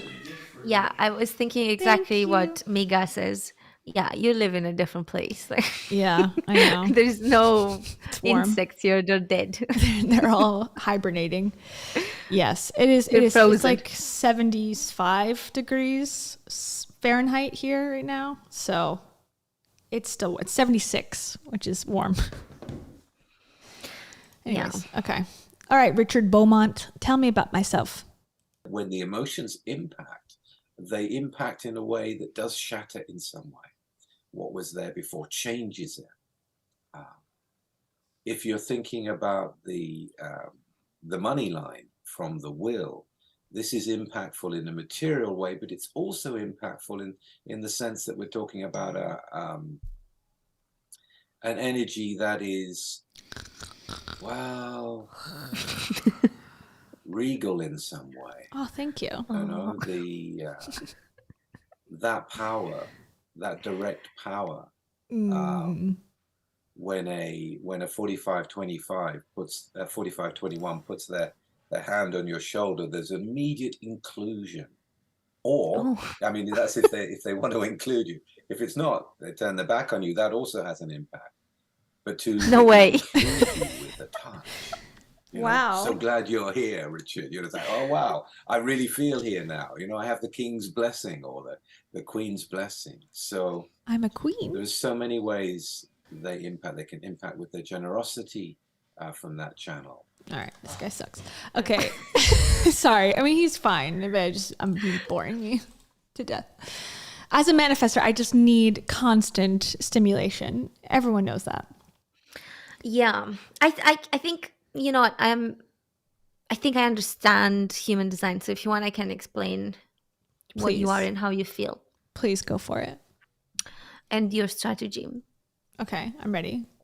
Okay, so first of all, congratulations. Manifestors are like 1% of all of the generator manifestors and manifesting generators.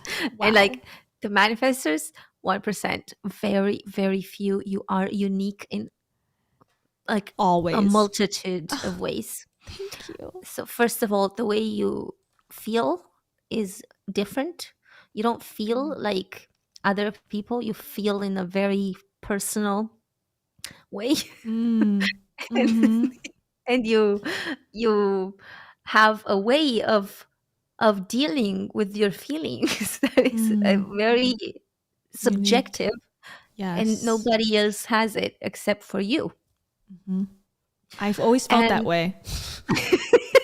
Since birth. I was like, you know, I feel like I'm the only one that gets this. And you literally are 1%. One So, of one. yeah.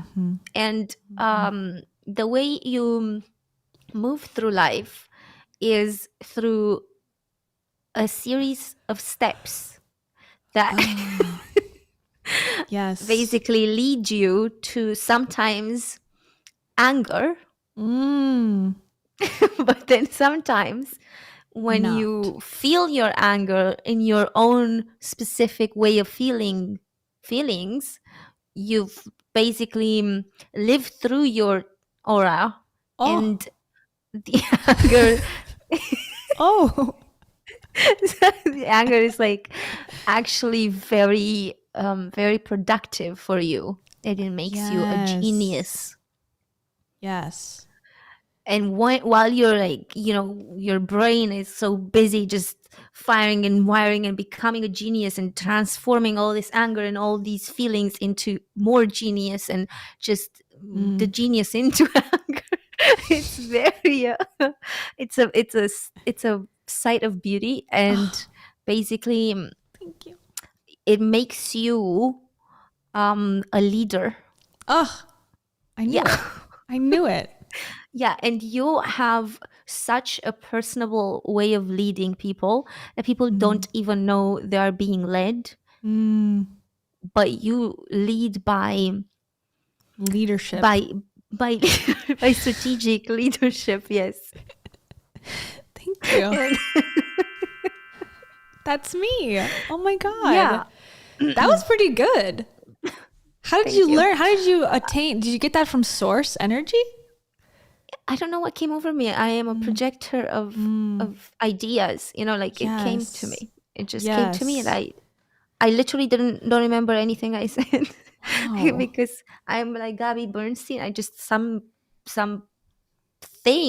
channel, some angel has started to talk through me. Wow. I'm very blessed. Thank you. I received that blessing from you. It's probably because of the right cross of explanation that you have. Yes. Oh my God. I forgot to mention the right cross in the G spot. You have a G spot. Deep inside. And very few people have found it, but those who have are very lucky. Yes. Especially me. Well, thank you. That I will send you the $999 through PayPal later for that reading. Yes, I do appreciate that. And plus VAT. Okay. You're welcome. This is from a website. This is us, our compatibility, according to thewildpixel.com. Manifestors and projectors make interesting partnerships because of their differences and similarities. Oh my God. Stop. We have both differences and similarities. How did they know? Tim, they're on to us. For one, neither of these types have access to the self-recharging battery pack found in manifesting generator and generator types. I know what that means, but okay. However, the manifester, moi, tends to be more energetic than you, Cam, the projector. Still, they tend to ride similar wavelengths when it comes to energy levels. Okay. These are, so what's the point of having more energy then? These are both types that value their independence and alone time. True. Oh my God, no Accurate. way. You too? Wow. Yep, sometimes. I thought I was the only one. On occasion. Excuse me. In a healthy couple, this can be a huge sign of mutual trust and respect for each other. Manifestors, moi, ideas can often come off as wild or chaotic. True. Wow. Okay. This is so accurate. But projectors, like Cam, find them perfectly normal. Maybe. I don't know. You're like, yeah, sounds good. Whatever. Well, I mean, no way they're normal. Everyone is so articulated and very strategic all the time. At all times. Yeah. On the other end, projectors can feel overly sensitive or too much, which can be safely anchored down by a manifestor. Okay. Here's a tip for us. Manifestor and projector partnership requires a lot of space. Well, we got that. Got thousands of miles. I could move even further if you want. Yeah, please. For the sake of our partnership. Yes, thank you. Not just from each other, but the people around them. Okay. It's worth exploring taking time apart, whether temporarily sleeping separately or giving each other alone time in different rooms. Well, we do that already. Please move to the other room already. Yeah. I don't know why you insist on being in my room all the time, Kayla. I'm trying to help. Was that helpful? So helpful. Good. I'm glad. So yeah, so that's human design. Now we can pull the other chart because there's more than one free, account and see if it's different or not. What was the one that lady said? She's like, it's called this. Let's go back. What is human design? What is human design? There was a woman that I knew who has a podcast I don't know if it's still going on, but it was like the Human Design podcast. I knew her in real life. This is definitely not a pyramid scheme. Yeah, definitely not. For sure. I don't. But get in. I look get in for early. where this started, like what culture this comes from, and I have not been able to find that easily. I wonder why. Yeah, I think someone just came up with it like out of their ass. The culture of money. Yeah, the culture of the internet. It was like, you know what? We should birth more horoscope stuff, but different. Where did human design come from? Okay, let's do some investigation just real quick. Okay, I found it immediately. Human design. You are such a genius. They are so right. Oh my god, I am a easy breezy genius. God, it's so easy to Google stuff immediately. You just know how to do it. Thank you. It was originated by Alan, okay, of course a man, Alan Robert Krakauer, who published a book called The Human Design System under the pseudonym, this is probably because, okay, the pseudonym Ra Uru Hu in 1992. Krakauer claimed that he developed the human design system following a mystical experience in 1987 when where all ancient wisdom comes from, 1987.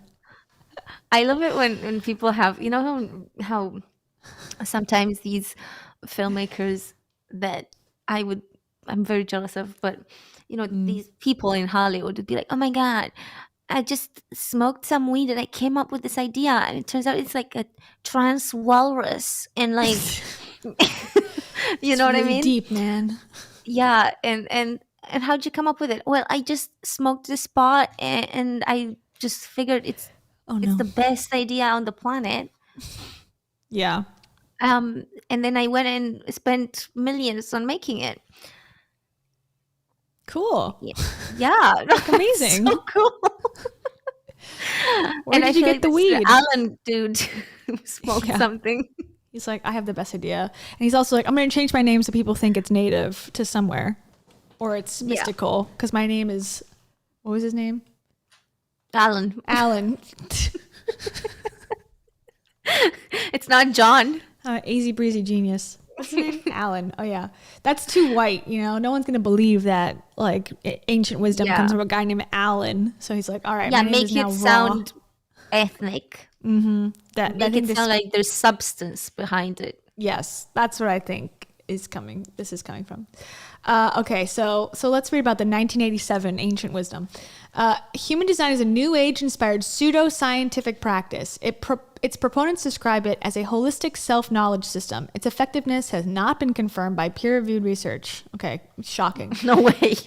No way. What, the astrologists did not confirm it? Yeah, categories, paranormal.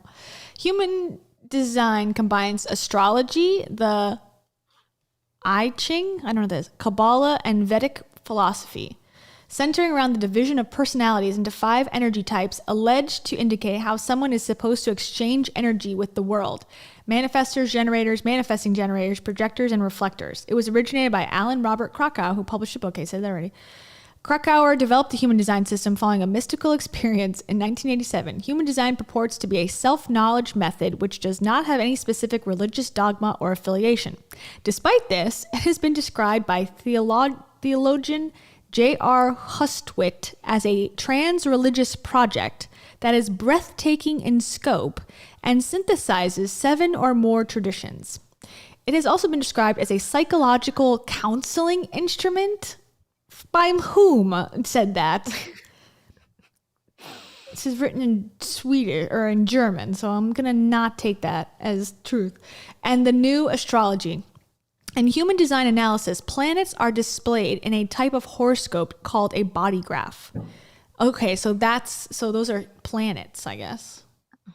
Maybe. Oh. I don't know. I don't know which ones, but I don't know which planet is triangular. Doesn't matter.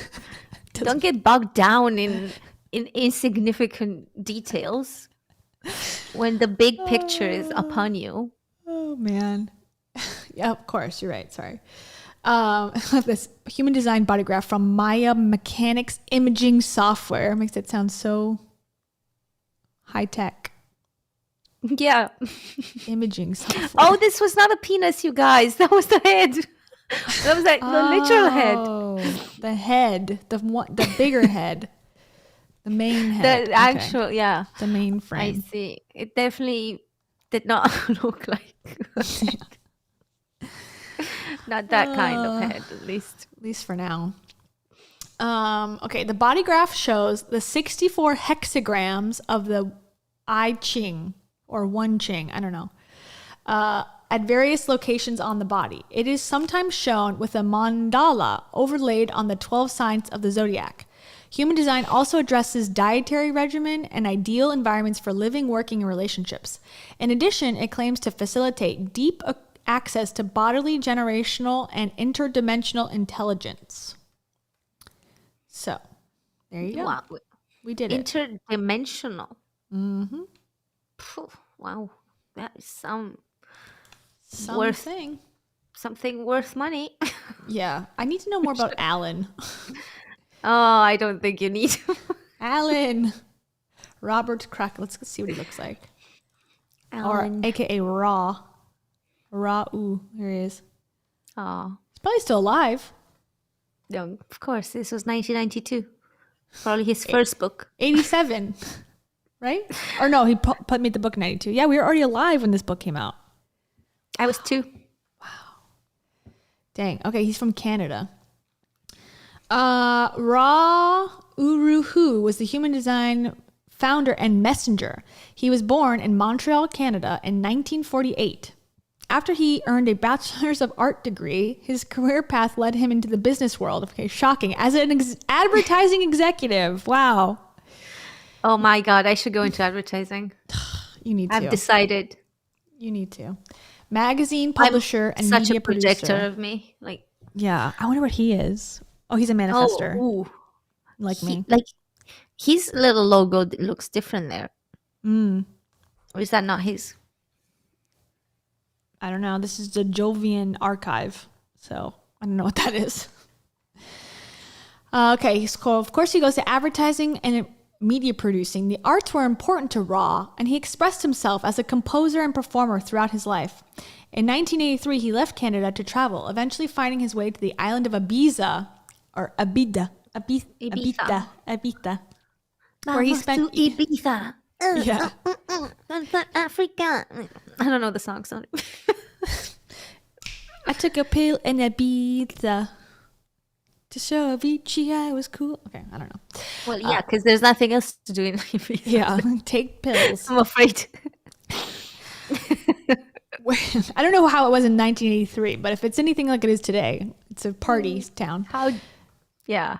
Yeah. How much different could it be? Yeah. How much? Completely. I was kidding. Okay, so he was a teacher there. He spent years working as a teacher in Ibiza.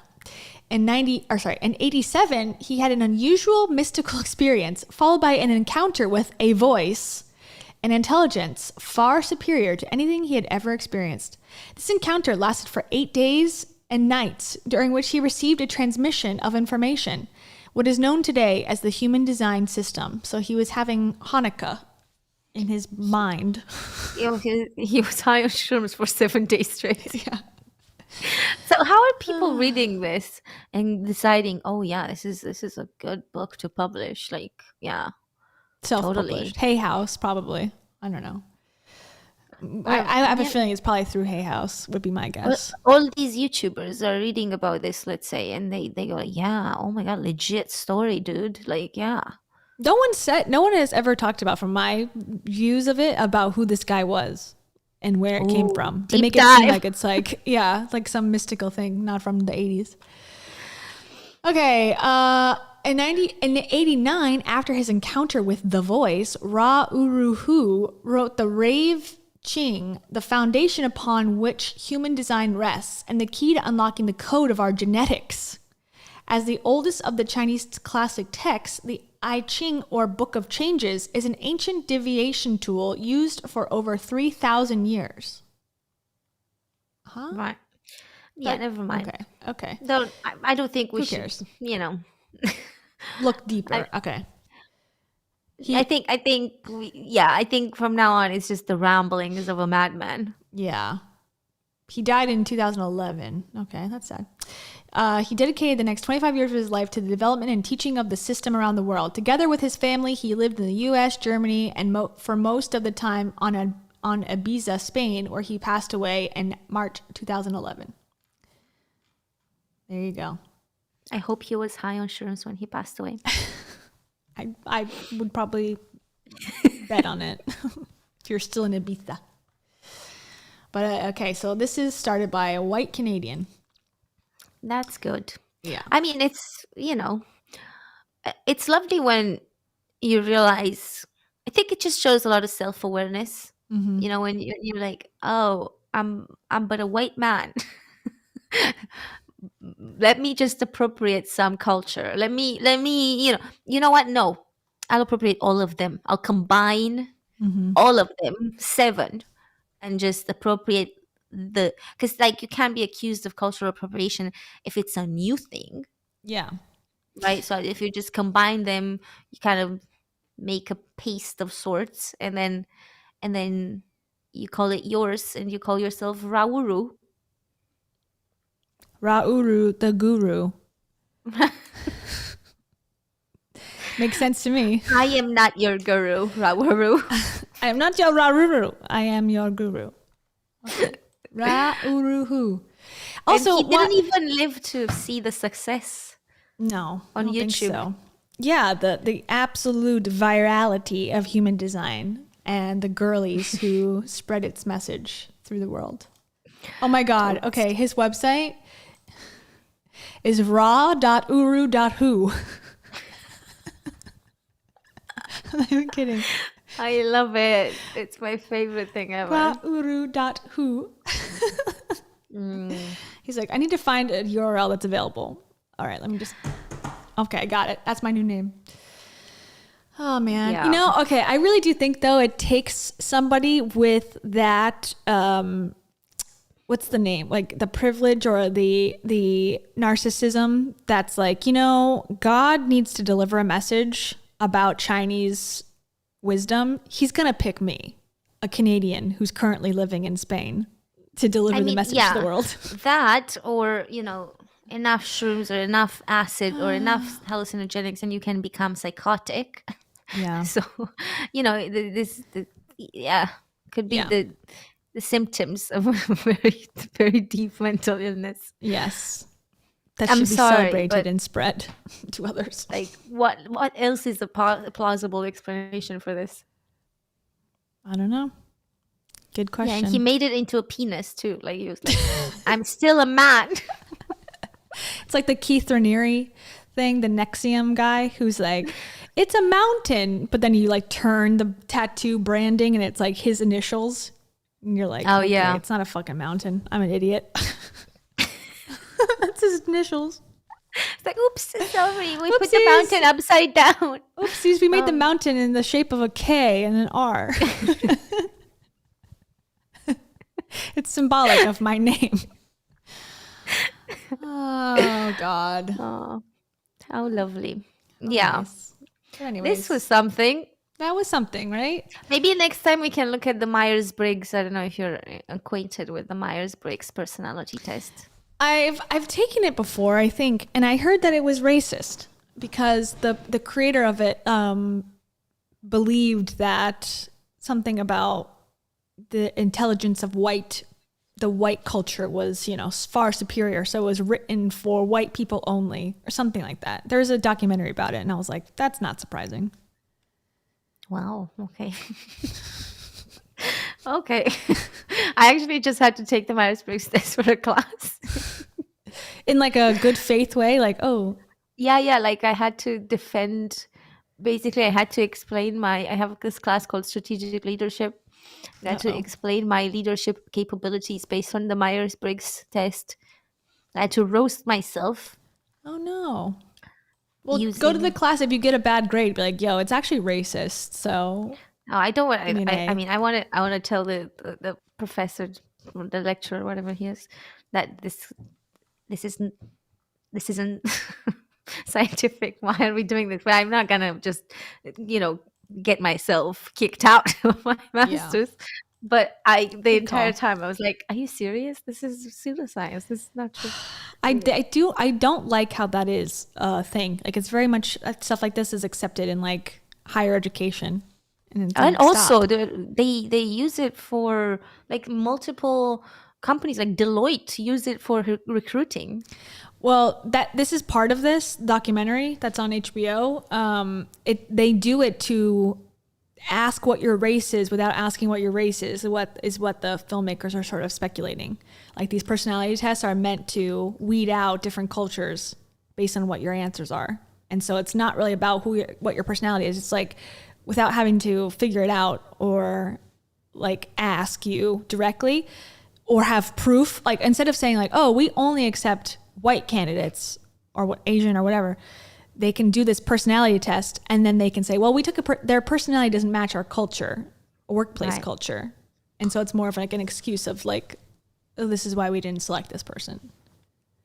That's what the documentary is speculating on. I love that it got 37% audience score. I like it. But I want to watch it. Shameful. Well, these people are probably like, I was told I was a easy breezy genius, so throwing this off is making me mad. Yeah. Well, this was a wild ride today, I would say. Yeah, but I am interested. Eating liver and testicles to being going to the easy breezy geniuses. Yeah, let us know in the comments if you're watching the replay what your type is if you do the test. Yeah, definitely. Let's see if we are good, like, you know, matches with our audience. Maybe we should do that. Maybe we should send the MBTI to our audience and be like, "Are you actually worth being in our audience?" Yeah, Take we the only quiz. accept We would only accept manifestors and projectors. Extroverted. Oh gosh, we would have nobody. Introverted. If you're an introvert and like scams, you're welcome. Yeah. But if you're not, if you don't like cold foods like Cam to digest with, you're not invited. Yeah, cold foods, fab. And get angry when things don't go your way. Oh my god. Like, it's just such a me thing to do. Such a me thing. Only me. Yeah. Only me, right? Not even anyone else that I know does this. Sometimes when it's really hot, I sweat. Ugh, only me, right? Oh my god, do you get hot too? Mm-hmm. It's crazy. Wow, never happened to me. Twinsies. Oh. Solo. You are so genius. Oh, thank you. It's hard, but someone's got to do it, you know? I know. It's, you know, you're doing it for the people. Thank you. My new name is going to be Ra La La La Keya. I'm going to start my own business real quick. Yeah. Anyways, all right. Well, let's watch the documentary. Do you have HBO? No, right? Do you? I am in the UK. I don't even know if that exists. It's possible. I'm sure it exists. I don't know. HBO.UK. I don't have it. Okay. I'll find it. I'll find it. Torrent Don't tell anyone. Okay. Find the YouTube I might version. pirate it somewhere. I think it's good. I'm going to watch it again and get the facts straight this time because I watched it like a year ago. But I remember that specifically being part of it. And like there's a nonprofit too that started to try to get you to like pass the test, these personality tests, and like say the right thing, what they want you to say. So you go to this like nonprofit class and then learn what to put on the test. So it's like for people who are struggling to find work because they're becoming a problem, which I thought was interesting. So yeah, it's good perspective. And thank you, Mai. Thank you, Mai. What made us pick yellow? I literally don't know. I was like, we were making the show graphics 1 minute before we started the first ever episode and I just never changed it. I feel like we have a picture. This goes way back. I had a template for thumbnails and then I used that template. I had like a sun in the background. I used that and I put our faces on top of it. And then you were like, I like the yellow. And then we kept it. That's what it was. It's our profile picture that you made, and then I just copied the color because I was like, okay, that works best. Yes. Okay. We are like a sunshine in your lives. Yeah. This is what everyone thinks about the We yellow. hope. About the yellow. Oh, wait, you can't hear it. You can't hear my... Hold on. God. You can't hear my sound bites. I'm so upset. Well, I said I don't give a fuck about yellow. Oh, Actually, Rachel Hollis said it. we did not hear it. Dang. I don't get it. You have to be on like a certain page to hear it. I do not give a fuck.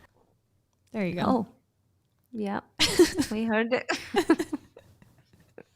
That's what I said when you're like, what color do you want? Anyways, thank you, Mai. We appreciate the question.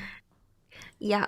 Yeah. If we will never change it at this point, this is it. Yeah. And we're stuck with I it. actually changed the graphics to these. We can't I really did see notice. I was like, what is that behind? Can't really see it, but it's a cringe emoji, I guess. I had to remake all the graphics today, so I was like, well, I'll just switch it up. Oh, There you go. that is cringe. Thank you. Oh, all right. Goodbye, All right. everybody. We'll be back Bye, Thursday. guys. Probably. Love and light. Ooh, look at these. Love and light. From us geniuses to you. Goodbye. Bye.